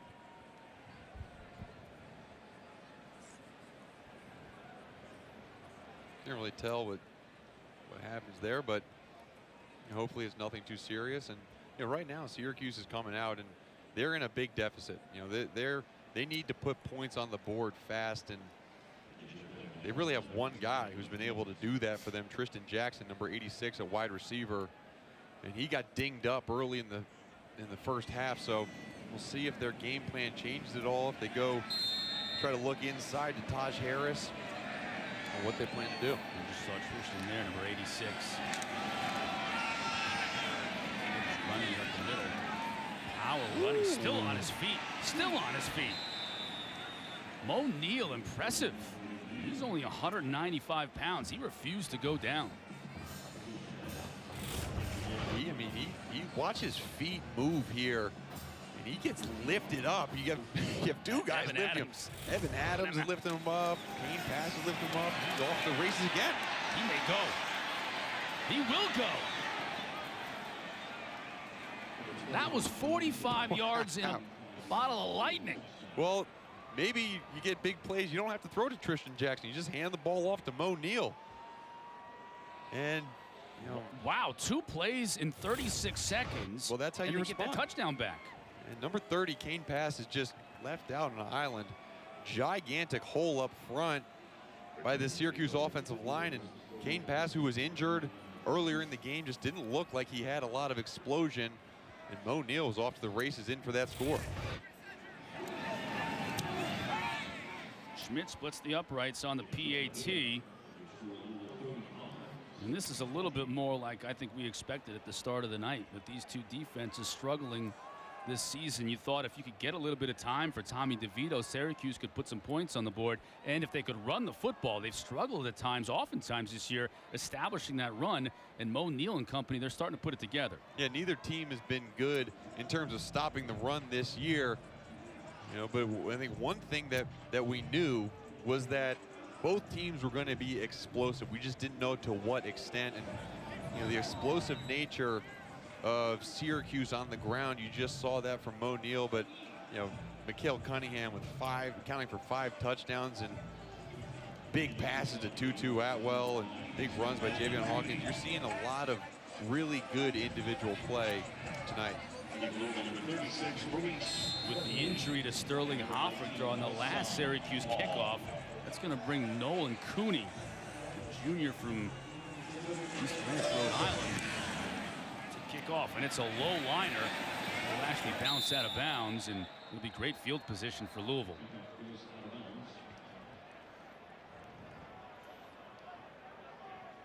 It's a Louisville offense. That man right there, number 1 for the Cardinals, Tutu Atwell, unstoppable tonight. Absolutely unstoppable. You said don't mess with my Tutu. Well, guess what? There's no ability to mess with their Tutu. He has been catching the ball short, got a little flip pass in the backfield, some double moves on the outside, and anytime number 1 gets any sort of open space or man-to-man coverage, you're going to him with the football, because anytime he possesses it, his teammates and all of us watching believe that he can make some big plays happen. Sophomore out of Miami, former teammate, friend of Teddy Bridgewater's growing up. Look at Atwell, 155 pounds touchdowns, but speed to burn. So does this guy. Hawkins picks up 9, maybe 10 on the run. Yeah, and you know, we talk about the change of philosophy offensively for this Louisville team. Bobby Petrino, when he was here, definitely threw the ball more, and it was a West Coast pro-style offense, so a lot more pass attempts. But Satterfield came in with the idea that I want to run the ball first. I want to pass the ball when they show opportunities, and that's led to so many more, not only big plays, but better completion percentage on the passes they do throw. Pressure coming to Cunningham right in his grill, forced an errant throw to Des Fitzpatrick, and there you see Cunningham back on his backside. Yeah, and this Louisville offensive line has done a pretty good job all season. But the differential between when Mikael Cunningham gets pressured and when he doesn't is drastic. His quarterback rating when he's not under pressure is #1 in all of FBS at 90.2, but when he's under pressure, it drops down to 6.7. So just the drastic difference, and then he's going to have to work on that to improve his game as he continues to go forward. The option out to Atwell. Enough to pick up the first down. You saw Lakeem Williams on the play before, just level Mikael Cunningham. What I do like about this Syracuse defense right now, though, is they had a couple plays go against them, and then they get a little bit of a spark by their offense. That Mo Neal big touchdown run. Now this Syracuse defense is kind of feeding off that, making Louisville work for everything they're getting, trying to make it hard for them to drive down the field. There's Hawkins, still on his feet, breaking tackles. That is a tough 8-yard run. And two guys, we talk about Tutu a lot and just how undersized he is. But Javian Hawkins is not a big guy either. He's 5'9", 182, and he's third in the ACC in rushing yards, and he's behind some pretty good players. I mean, Travis Etienne, yeah, and A.J. Dillon. Those are two monster running backs. Yeah. Those are big guys. Yeah, ahead of a dude at Florida State too is pretty darn good. Yeah, Cam Akers and the little guy, Javian Hawkins, makes some big first plays like that last one. Trying to get it to Marshawn Ford, just a little over his head and out of reach. So it'll be 3rd and 2. An opportunity for that Syracuse defense to get off the field before Louisville can get into field goal range here. Louisville's been really good the last 2 weeks on 3rd downs, and usually they've had to go for it on 3rd and much longer than this. They're bringing their big boys into the game, have that 3 back in the backfield look.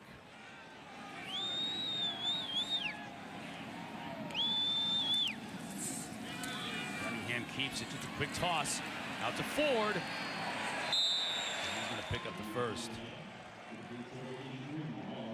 Really, really, really good play design and play call. That 3 running back set has been run all game.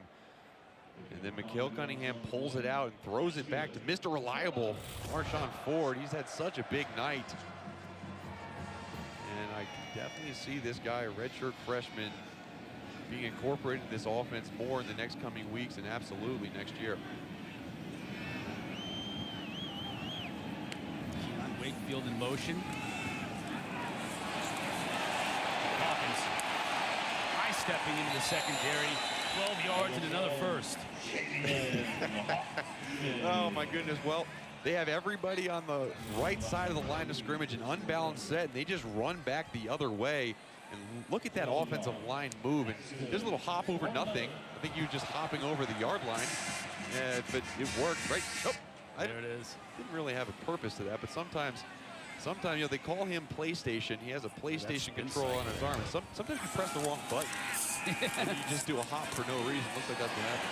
Cunningham throwing it into a well-covered end zone. Seth Dawkins, the intended receiver, really had no shot on that one. Sorry, I'm just laughing at my own analogy. I thought that was pretty good, but yeah, he just does something every single week that just makes you feel like you're watching someone play that's almost not human. And Javian Hawkins right there in that run, a spin and a hurdle. It's a really good back. close to another 100-yard game. He's got 96 on the day. And he'll get it here. Won't even come close. He'll lose yardage. Hakeem Williams says, not this time. He's a 3rd and long. This is a position, to the point you just made, Louisville hadn't been in very often tonight. Yeah, no, they hadn't been in that often tonight. You know, part of the reason they had so many explosive plays throughout this season is because they've been forced to make them. You're forced to have a big play pass on 3rd and 12, 3rd and 13. And this is another situation where they forced their hand in this situation. For the second time in this drive, a golden opportunity for this Syracuse defense now to work their way off the field on the option. Hall. First down at the 12-yard line, 20 more yards on the ground for this Louisville team, and they're over 200 yards passing and 200 yards rushing tonight. Watch number 60 on the right side of the line of scrimmage. That's Tyler Haycraft, the senior. And you see him get all the way outside. Lead blocking for Hassan Hall. And Seth Dawkins, too, the senior receiver who spends so much time blocking on the outside, really takes pride in it, and it showed on that play, too. And we talked to him yesterday, and we asked him, he said, what's it like having so much blocking? He said, I really don't care. I love winning. As long as we're winning, I don't care what I have to do. Let's just get the W. Hall reverses his field. He'll get to the end zone.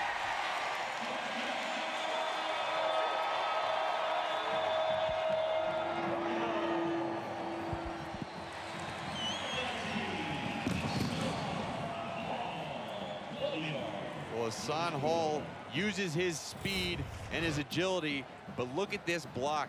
Just pins the defense inside. That's Marshawn Ford again. Comes around and logs that outside linebacker and wide open running lane for Hassan Hall for the touchdown. Louisville's piling on the points right now.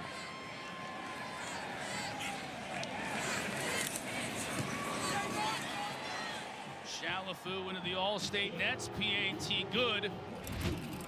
And the Cardinals are just rolling. First it was Javian Hawkins.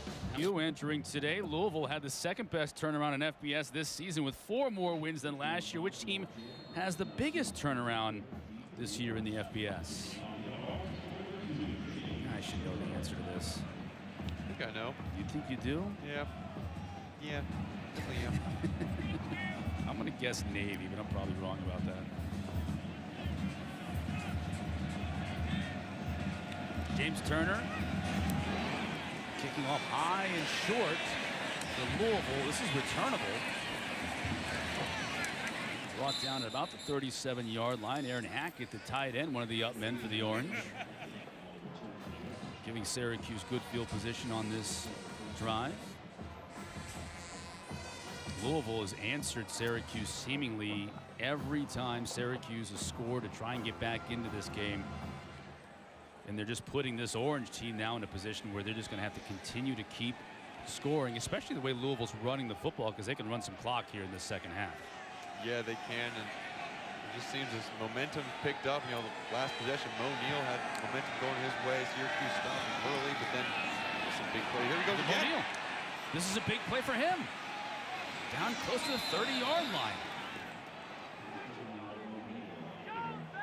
Neither team can really enjoy prosperity once they get their defense out there. Watch number 30, Kane Pass. He's right in the hole. He's hurt. I mean, there's no other way to describe that. He got banged up early in the game. And twice he was right in the hole and just blocked. This time, Dorian Etheridge has just been all over the place. He's the defensive MVP, I think, tonight for this Louisville team. I completely agree. He's been physical. He's been fast to the ball. Directed the teammates. He makes a lot of the calls. Got a flag on the play. Let's check in with Trey Blake. See what he has to say. After the play, personal foul, illegal hands to the face. Defense, number 49. 15-yard penalty, automatic first down. When you make a stop, you force a second down, your team gets behind the chains, and then that penalty by Boozy Whitlow gives him a first down. Yeah, it's not good. We saw Monty Montgomery get that unnecessary roughness. First half that led to a touchdown. Another play extending drive. Howard.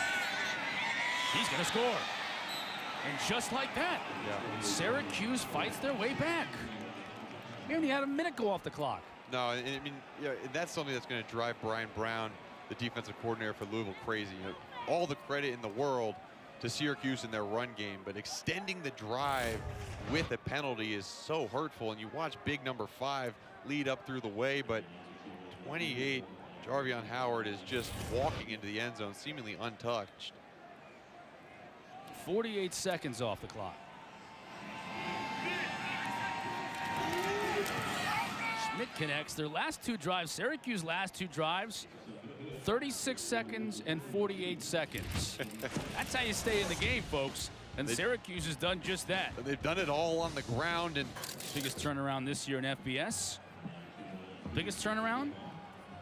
Louisville. Well, I'm sorry, Louisville has the second biggest. Central Michigan.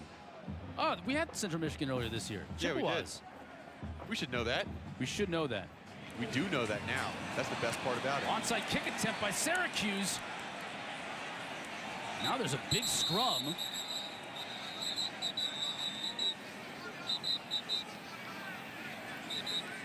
It may take him a while to unpile this one.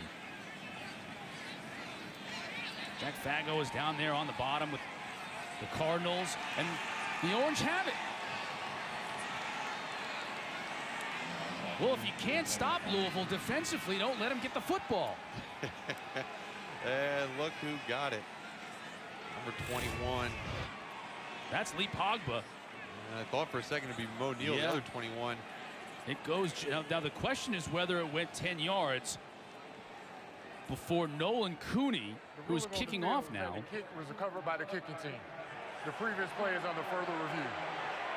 Nolan Cooney is kicking off because Sterling Hoffrichter, who normally kicks off for Syracuse, was injured earlier in this game. So Cooney now is kicking off. And you need to get right here to this yard line. I'm not sure whether it gets there. It kind of looks like a kind of bang-bang play. Now, if the ball does not reach that yard line and a Louisville player touches the ball, it's a fair game. So Fago could have bumped it with his hand. It's right on that line. From that angle, Mark, it's hard to tell whether it's before or after. It really now, is. Let's see if the Louisville player touches it. It's hard to tell whether a Louisville player touched it before Nolan Cooney touched it. 92 is Nolan Cooney. He's the man who kicked it, and he's waiting for it to go 10 yards, which is that line right there. But 2 Louisville players are also right there. And I can't tell. You might be able to tell which hand touched it first. Yeah, it looks so simultaneous where it looks like Devontae Pete, number 2, reaches out right at the same time Cooney does. And you know, the ruling on the field is that it was recovered by the kicking team. It was really interesting too. It looked like Devontae Pete came down with the ball and had it caressed. You saw number 21 right there. The other number 21 for Syracuse, Koba. And it just looked like Koba just went in there, ripped it away. All right, so let's maintain that 35-yard line. This is great camera angle, simultaneous action. I think it went 10 yards before it was touched, personally. But it's not my decision. It's Joe Ryder. He's the replay official. He's looking at it right now.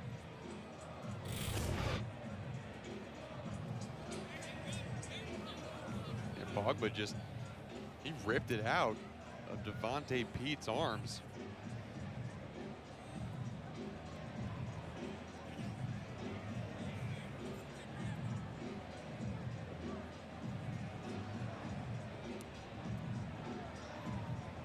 Trey Blake and his officiating crew talking things over, and on the headset with Joe Ryder, the replay official.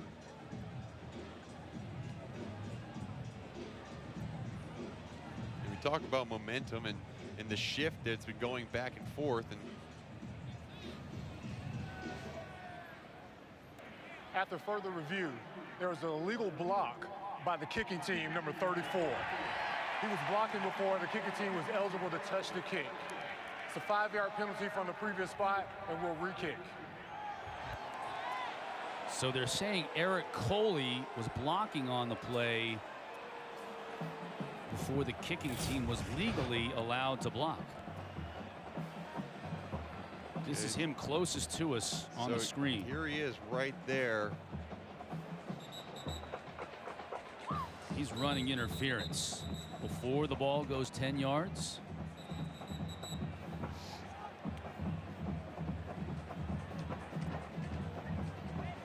So that's the rule. Before the ball goes 10 yards, you can't block. The receiving team has to have. Personally, I don't like that rule because when you're covering a kick and you're running downfield, the only way that you're going to come into contact with someone else is if they block you. You're going to cover the kick. So with the element of surprise now out the window, Nolan Cooney will line up to kick off again for the Cubes. This time he kicks it deep, which will be returnable by Hassan Hall. A big return last time out. They get another one here. Solid 28 yards out close to the 40-yard line. Good field position for Louisville. So you saw Nolan Cooney kicking off. That's because Sterling Hoffrichter is hurt. Kelsey Riggs has a report on him. Kels? Well, guys, no official word on what that injury is, but what I can tell you is he is doubtful to return. Spent almost 10 minutes inside the training tent with athletic trainers when he came off the field. Good to see him walk off. Once he actually came out of the tent, did not have his helmet. His teammates immediately walked right up to him. He's a guy that's a 3-year captain here. His coach, Dino Babers, told us this guy is a stud, means a lot to this team, but he is doubtful to return for the rest of this game. Cunningham, the throw. Couldn't connect with Fitzpatrick, just off his hands.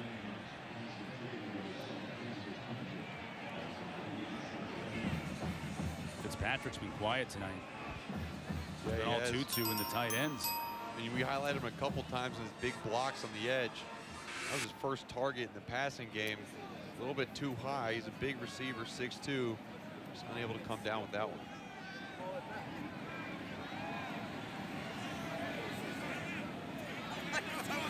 Backfield. Pitch. Hall.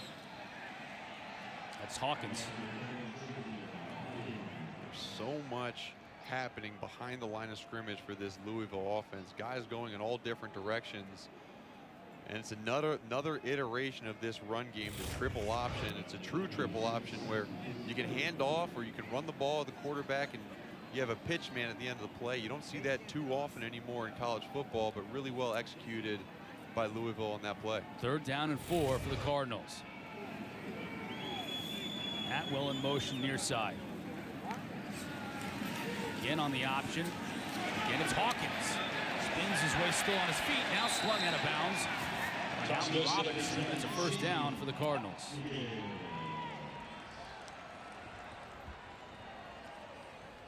Hawkins has had a big night. Freshman rushing record.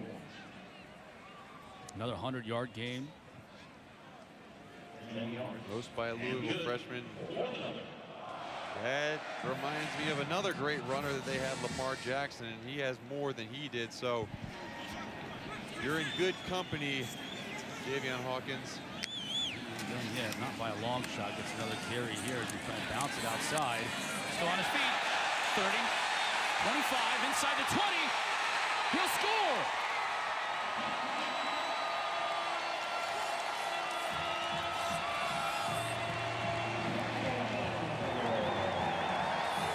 Tack on another 44 mark.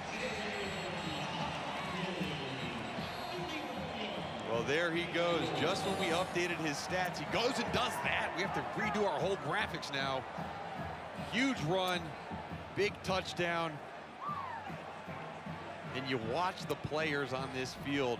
They love blocking for him. They love his success. And I think that that's one of the things that Scott Satterfield did that. After the play, unsportsmanlike conduct, offense, number 10. That 15-yard penalty will be enforced from the kickoff. Yeah, one of the things that Scott Satterfield did when he got here was really create an unselfish environment. They have a sign on their wall in their weight room. Is that 10 before me. all the other 10 guys in the field deserve the credit before I do. And I know that they feel that Javion Hawkins gets a lot of that, but they do so much to help him get there.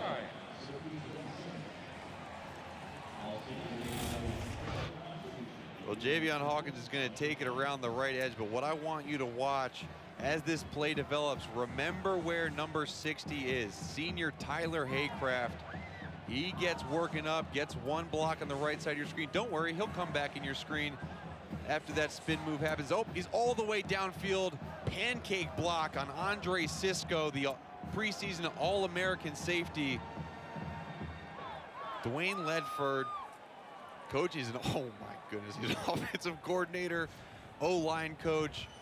They talk about Tyler Haycraft and his ability to lead this team through that offensive line position. That is a real man right there. Obviously taking advantage of No Shave November. Look at him. He's pointed up. He loves that. Oh, he's pointed up at the Jumbotron. They just showed his pancake block, and his offensive linemen are loving it. Oh, man, great play. And after that penalty after the touchdown, Louisville will be kicking off from the 20-yard line. Teams have combined for 38 points here in this third quarter. We ain't even done yet. Look at those two guys. See, this is what football is great about. Those are two guys that, if it weren't for football, might not have ever met. One's from Kentucky, one's from Florida. They come together and they are best of friends and teammates and doing stuff out in the field for each other. Jordan now, after the 15-yard penalty, into the back of a pile, surges forward to about the 38. And that's where Syracuse now will try to answer. Now they're in a desperate spot. And Dino Babers is in a real desperate spot. If they want to go bowling this year, they got to win out this week and next week, and they got to make a big comeback tonight. Keep those hopes alive. And you see all the explosives on Louisville, but it seems like Dino Babers just can hand the ball off lately. When you score under a minute the last two drives, you're not out of the game yet. Louisville needs to do a better job of stopping this run game. To Jordan. Oh, he almost broke it too. Gets 6 yards on first down. Burns brought him down, but he was a step away from going to the house. The Orange will want to go fast. Jordan will be brought it down in the backfield. Burns this time didn't wait till he got downfield. Yeah, Rajay Burns came off the edge, and he's a little bit of a read player coming off the edge. You either go quarterback or running back. He's stuck with the running back the whole way. He's been watching the rest of the game. He saw those big running plays the past couple series, and he just took down the main threat. He's a guy who used to play corner, transferred in, now he's playing linebacker. He also does punt returns. I don't see many linebackers returning punts. This shows his athletic ability.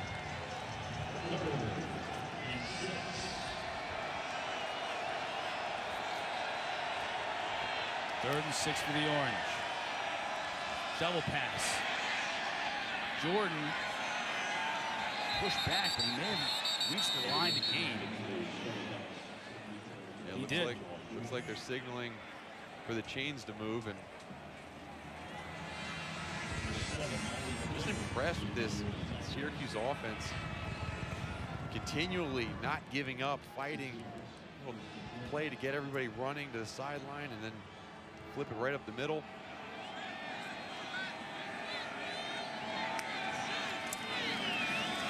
To give. Spin move, but a nice tackle by Burns, bringing down Mo Neal. Yeah, Rajay Burns, another tackle on that play. It's a tough tackle, but he comes in from that left side of your screen and fills inside that gap nicely.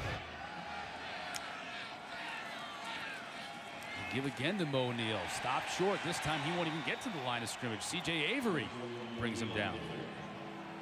Well, you're seeing this Louisville team play downhill. I mean, they are selling out for the run. I wouldn't be surprised if you see Tommy DeVito pull the ball out of his running back's pocket, do a play-action play.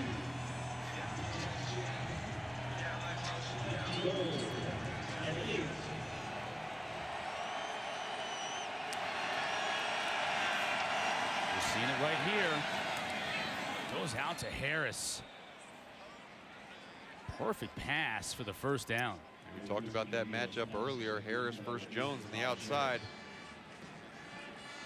That's their playmaker now. Tristan Jackson's a little banged up. Good comeback. Taj Harris pick up the first down. Fresh set of downs for the Orange. Play action again. DeVito back to Harris. Goes up again to bring it down. The officials are going to say, yeah, you got a foot in. Move the chains once more.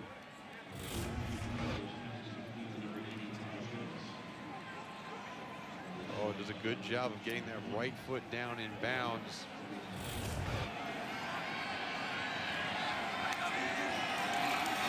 Replay, Neal. Dashes into the line, give him a yard.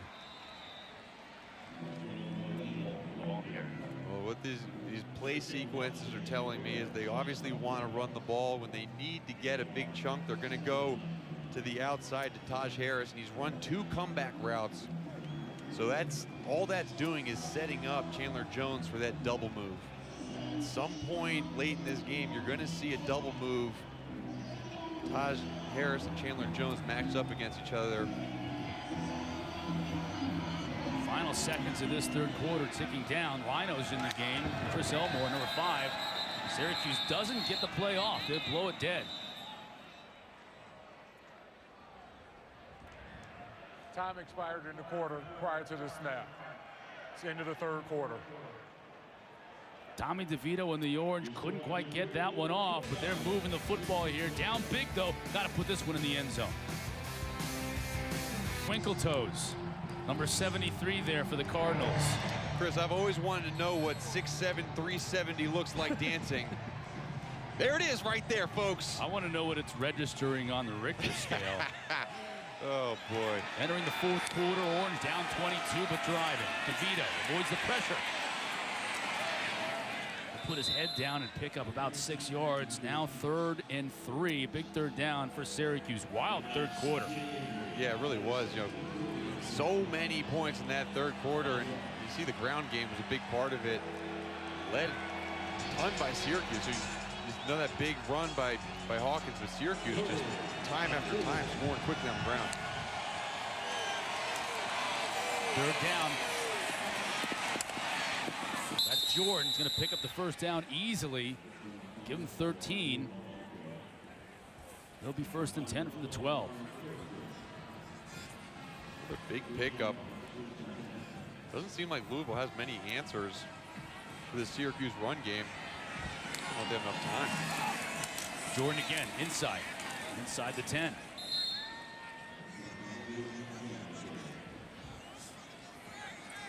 Trinell Troutman on the stop for Louisville. We're starting to see some new names and new numbers get involved defensively. I think both these teams really tired on the defensive side, and you saw what we've been dealing with, what we've been seeing up and down the field. Yeah, you know, it wears out the defensive front, but another guy we're seeing number 38, Jack Fago in for Kane Pass, who's now out with his injury. We thought something might be wrong with him. Pass score, Tristan Jackson. Oh, there's definitely a miscommunication on Louisville's side defensively, but good job by Tommy DeVito and Tristan Jackson to expose it and to see it. It looks like on the right side of your screen, you have a defensive back come in the box, and he's supposed to be inside leverage on the wide receiver. Just no one there. Another quick score. Tommy DeVito and the Syracuse offense. They're continuing to score fast, and they're not completely out of this game. 16-point game, now 15-point game. Now that's a 2-score game. Schmidt with the PAT. They've gotten it to 15 before. They just haven't been able to close the gap any more than that. It's always been Louisville answering again to extend that advantage. And Louisville has had a lot of success from their big stars, and tonight is no different. You see Cunningham coming around the quarter for the touchdown. He's accounted for so many touchdowns tonight. That was the one on the ground. And then this huge pass to Tutu Atwell. I mean, we've seen so many explosive plays by him.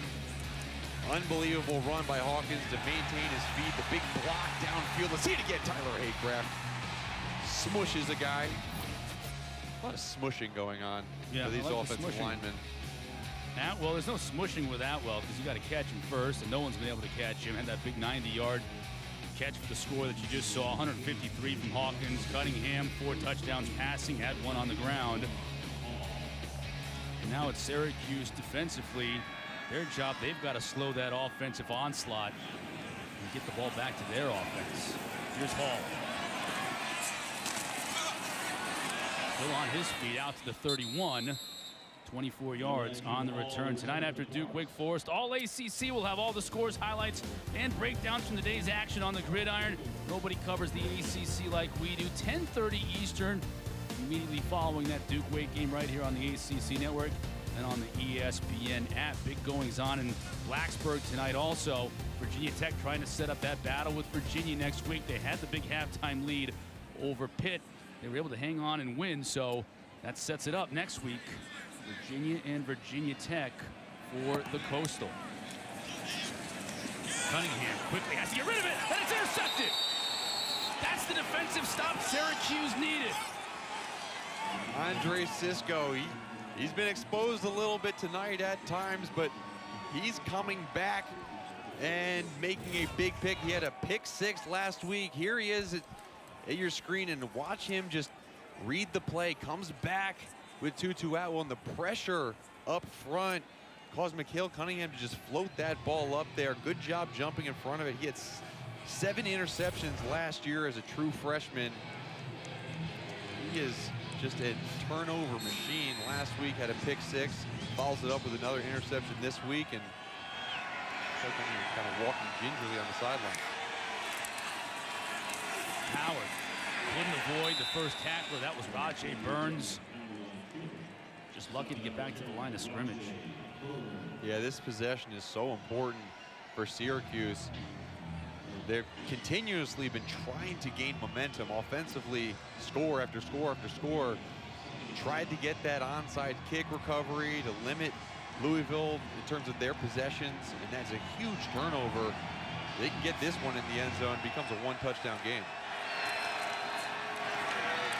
Howard again. Stopped again by Rajay Burns.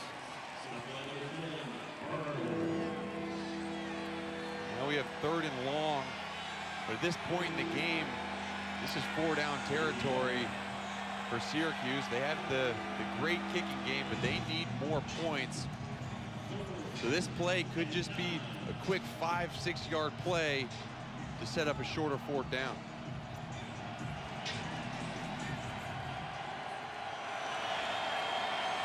Showing pressure. Howard out of the backfield. DeVito going to the end zone. No one there, but a Louisville player almost picked. That was Fago who had gotten back into coverage. Oh, and that matchup that we've been watching, Chandler Jones on the outside versus Taj Harris. Chandler Jones got his hands on Taj Harris early. The ball's in the air, and Fago, who's in for Kane pass, just couldn't come down with that interception. And now we see 4-down territory we talked about. And you see Clayton Welch in a quarterback for Syracuse. What's going on here? Timeout. Syracuse, their first of the half. Well, it's a big play right here and a big call by down 15 here in the 4th quarter, facing 4th and 9, and they're going for it with Clayton Welch at quarterback. They called a timeout, and they're sticking with Welch. Yeah, interesting decision. Whatever they're about to call, apparently Clayton Welch does it better than Tommy DeVito.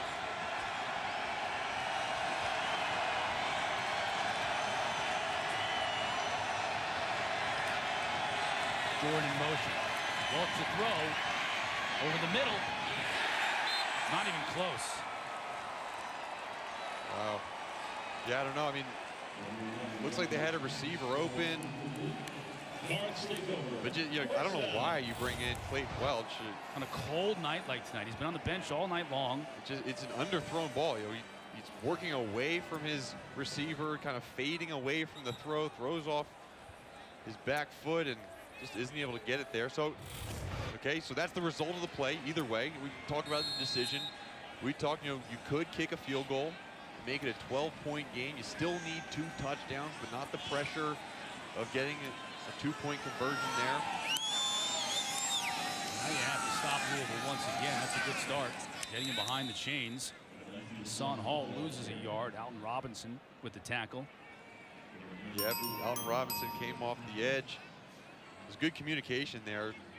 Tristan Jones kind of tapped Alton Robinson on the backside and said, you go take the dive play, I'll take the quarterback. He did that. Followed him down the line of scrimmage. You love Robinson's face Love mask. it. I mean, it's like Corey Bacon. Oh, I was going to say Bruce Smith. Like, that's.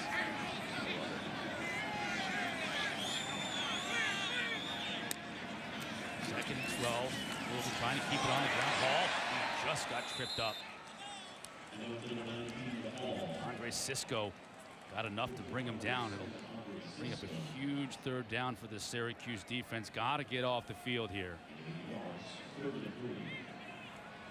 you do. You got to get off. And this becomes the dilemma with a 3rd and short like this. You got to take away whoever's in the backfield. Looks like Hassan Hall is going to be the running back. There's just so many threats to cover this Louisville offense. Cunningham will throw. Pressure comes, gets it off, and he finds his man. That's Fitzpatrick. His first catch of the night. We got a flag down. Fitzpatrick brought it out to midfield, but let's check the flag.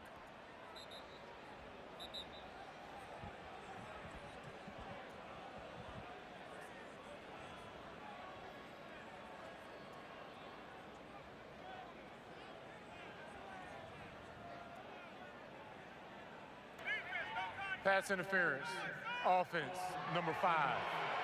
15-yard penalty, replay 3rd down. Mark Dawkins lined up in the slot on that play, and Satterfield unhappy with the call. And this is right here. That's Dawkins coming in, and wow. Tic-tac call.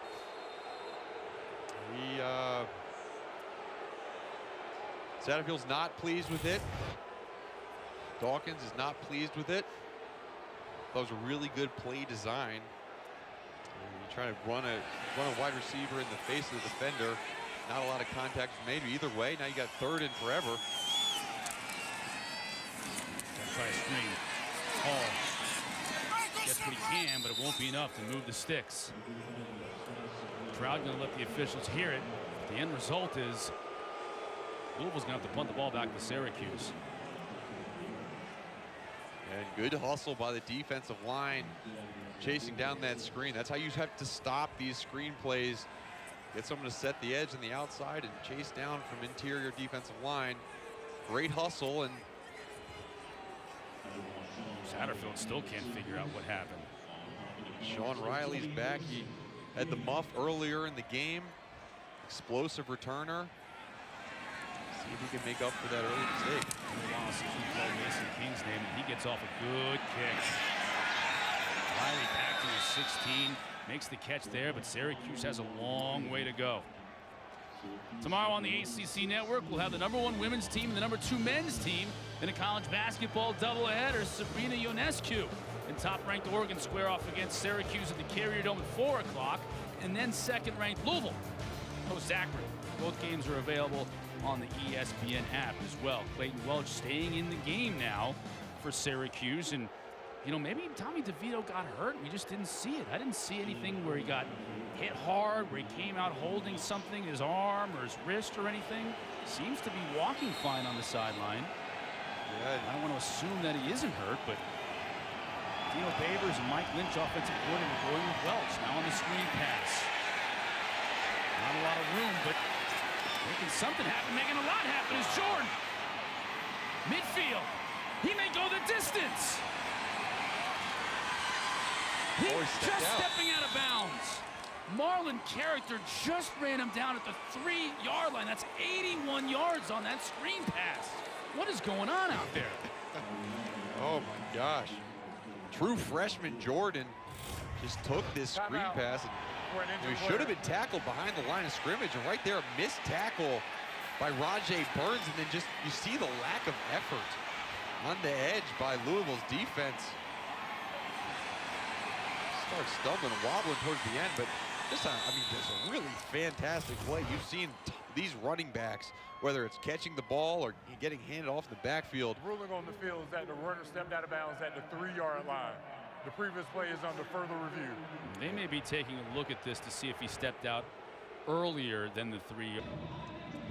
Replay officials here looking to see if Jahar Jordan stepped out of bounds well before the Louisville 3-yard line, which is where he's marked right now. This is the foot that they're looking at. It's this right foot coming up, not on this step, but it should be the next one. We didn't get to see it on that play, but it looked like there was enough green to where that the call is going to stand as called, and it will stand as called.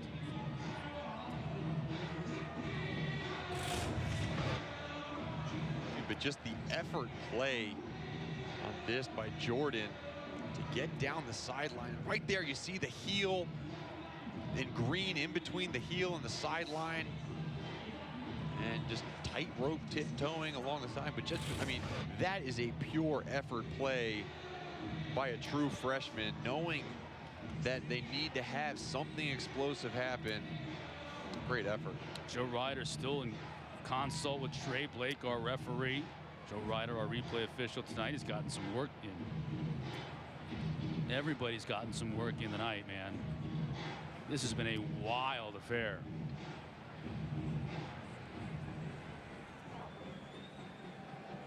After further review, the runner was out of bounds at the 3-yard line.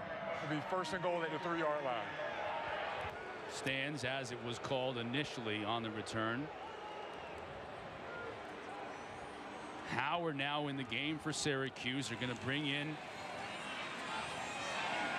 bigger back, Clayton Welch, again at quarterback. First and goal. Give to Howard, met at the line of scrimmage and driven back. Dorian Etheridge. And Dorian Etheridge is just playing a physical brand of football. He's one of the guys that has really been solid on the inside for Louisville. So many yards given up in this second half on the ground. Good stop there.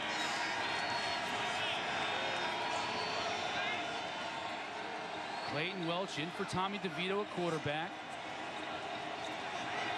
Jarvie and Howard still at that tailback spot. Ooh, looks like... No, Welch is going to keep it, trying to get the pylon, and he does. Oh, they're going to call holding on the outside. Yeah, that late flag just coming in. Gosh, and I really don't like it. Holding, offense, number 86. 10-yard penalty, still second down. That's a huge call. Tristan Jackson on the outside.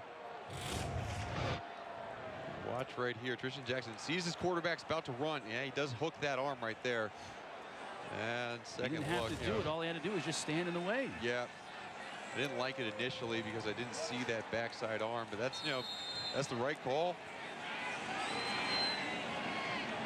Again, another penalty, something to set Syracuse back.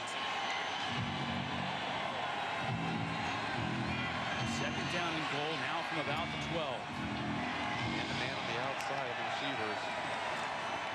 O'Neal with the carry. Maybe gets a yard. This Louisville defense now starting to bow up a little bit.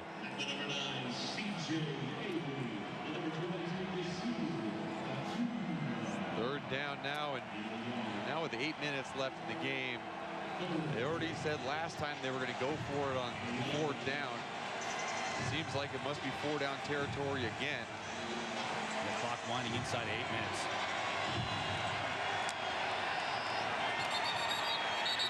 Some real weird snaps. Offensive line is not on the same page. False start. Offense, number 68. 5-yard penalty, third down. And that was Aaron Service, the left tackle. And he's new at left tackle. He's had his hand on the ball for most of the season, being a center.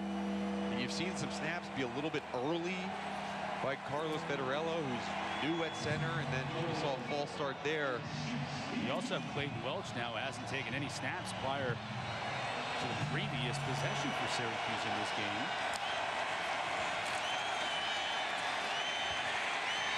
Walsh underneath.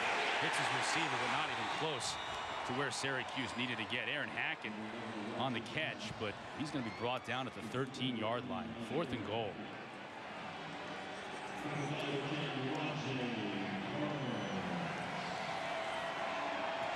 Walsh looking to the sideline, and Babers looks like he's going to keep him out there. Man, I mean, Blake Welch is a guy who spent 2 seasons at Butte College, where Aaron Rodgers went to school, and big plays for his kid earlier in the year, but going into the fire. Another false start. Another false start. The few people that are here at Cardinal Stadium are making some noise. False start. Offense. Number 80. 5-yard penalty. 4th down. This time it was Taj Harris on the outside. I don't know if you think about kicking this. I mean, now you have so far to go, but staying out there, and you got your backup quarterback on the field. Arnold's been just 3. Welch underneath. Can he get into the end zone? Cannot. Taj Harris on the catch, but he's brought down inside the 10, and Louisville takes over. The Orange denied the end zone once again. Cardinals still up top. For Virginia Tech defensively today, setting up the battle with Virginia next week. Coastal on the line, a year, a trip to a bowl game potentially on the line for Syracuse. Got to find a way to come back, and they got to get this Louisville team off the field right now. And the Cardinals are going to try and do the opposite. They're going to try and run Javian Hawkins and Hassan Hall for 1st downs. Yeah, they want to run it over and over again. And you know, we talk about Scott Satterfield as potential ACC Coach of the Year candidate, but you know what Justin Fuente's done at Virginia Tech as well. That team was in disarray after getting blown out by Duke. Absolutely, and they just came back and have been nothing but outstanding at this latter part of the season. And Bud Foster's last year, back-to-back shutouts. That's hard to do once, nonetheless twice. So it's going to be a really interesting matchup, Virginia versus Virginia Tech, to decide that Coastal. Yeah, I like talking to Justin Fuente last week when we were there in Blacksburg. He put it all on himself, saying that their rough start this year was on him. He changed a few things, and the team, you know, got on his back, and they've ridden this thing now to an opportunity to take on Virginia next week for the Coastal Championship and a trip to Charlotte to play Clemson for the ACC title. 1st down for Louisville, so that's going to burn some more clock. Yeah, I mean, let's be honest, Chris. The reason you really like him is because you saw him on Friday in the weight room for an hour and a half doing a gun show, working those biceps and triceps. He's the arm bar. Yeah, he tried to get in on that. The more 1st downs Louisville picks up here, the more clock runs. Getting down close to within 5 minutes.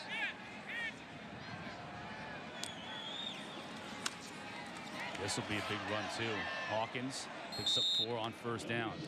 See, Javian Hawkins really utilizes that juke into a spin move.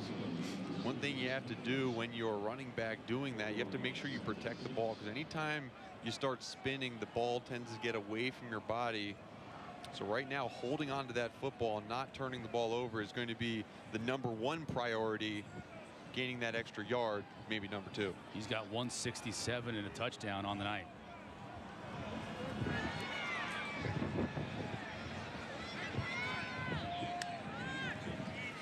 We'll get another shot here. Just falls forward, another 1st down. Tonight, 7:30, immediately following us. Duke and Wake Forest, our ACC Network primetime matchup presented by Geico. It's also available on that ESPN app. So stay tuned. Not even close to being finished with ACC football today. Throughout the rest of the night, they'll give you updates on some of the other teams in action earlier. You had Virginia and North Carolina going out of conference. Boston College and Notre Dame.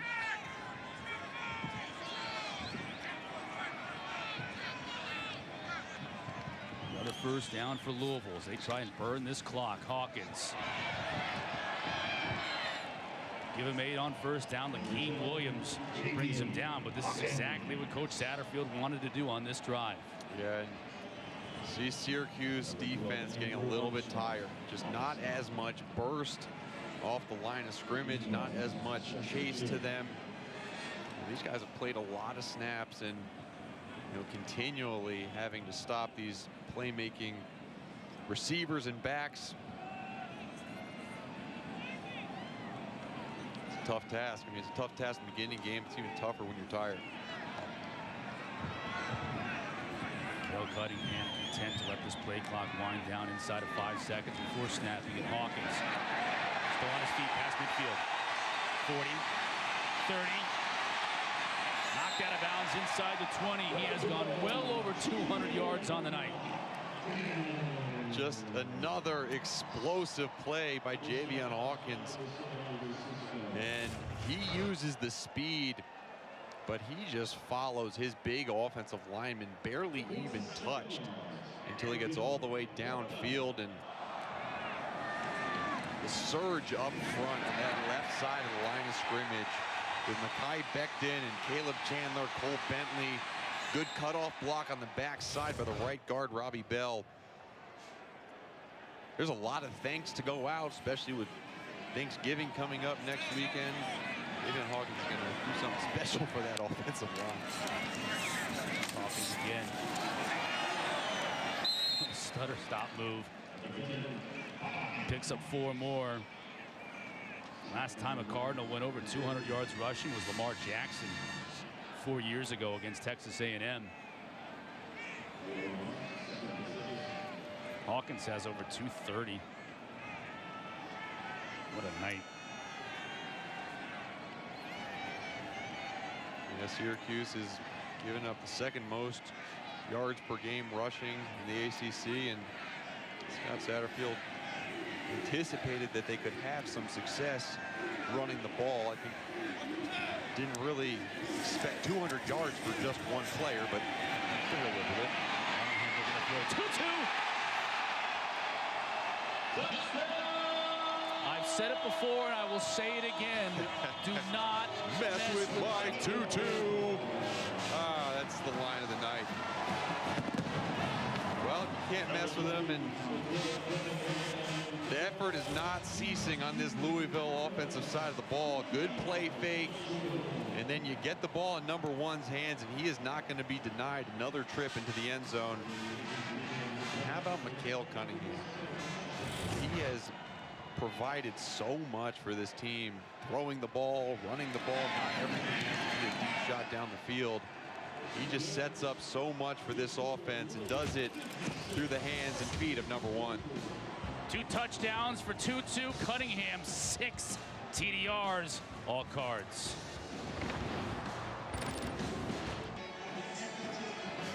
Can't say enough about these guys and how well they play. And I know, talked to Mikael, and he said, we're going to go out there and do it for our seniors. You've seen a lot of seniors have a lot of success.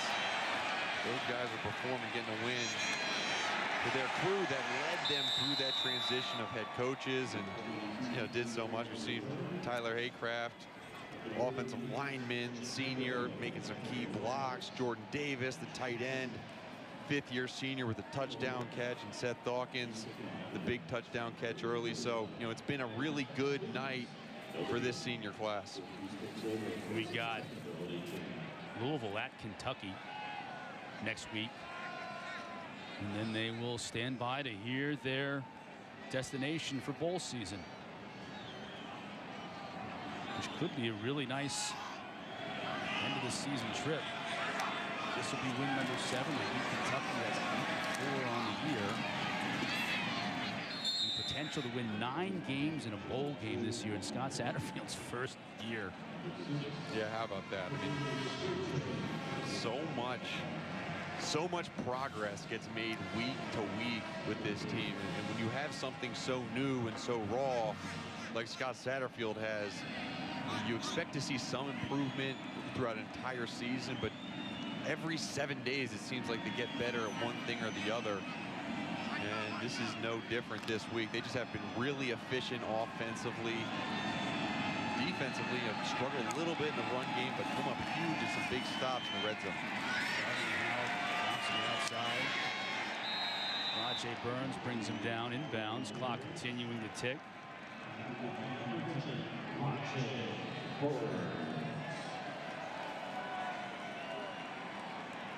First down will temporarily stop the clock. They'll roll it once again, and Syracuse doesn't have to snap it. Most likely will not. Dino Babers will let this clock wind down, and Syracuse bowl hopes will end here on this turf at Cardinal Stadium for this year. Louisville has brand new facility, brand new locker room that will host a big party when they get in there celebrating this huge victory over Syracuse. Now look at that sign. There you go. Party in the locker room. All right, Tutu. It'll be a big party tonight for the seniors as these two coaches embrace at midfield. Senior day here in Louisville. 27 in this senior class. Helped to orchestrate one of the big turnarounds in all of college football this year.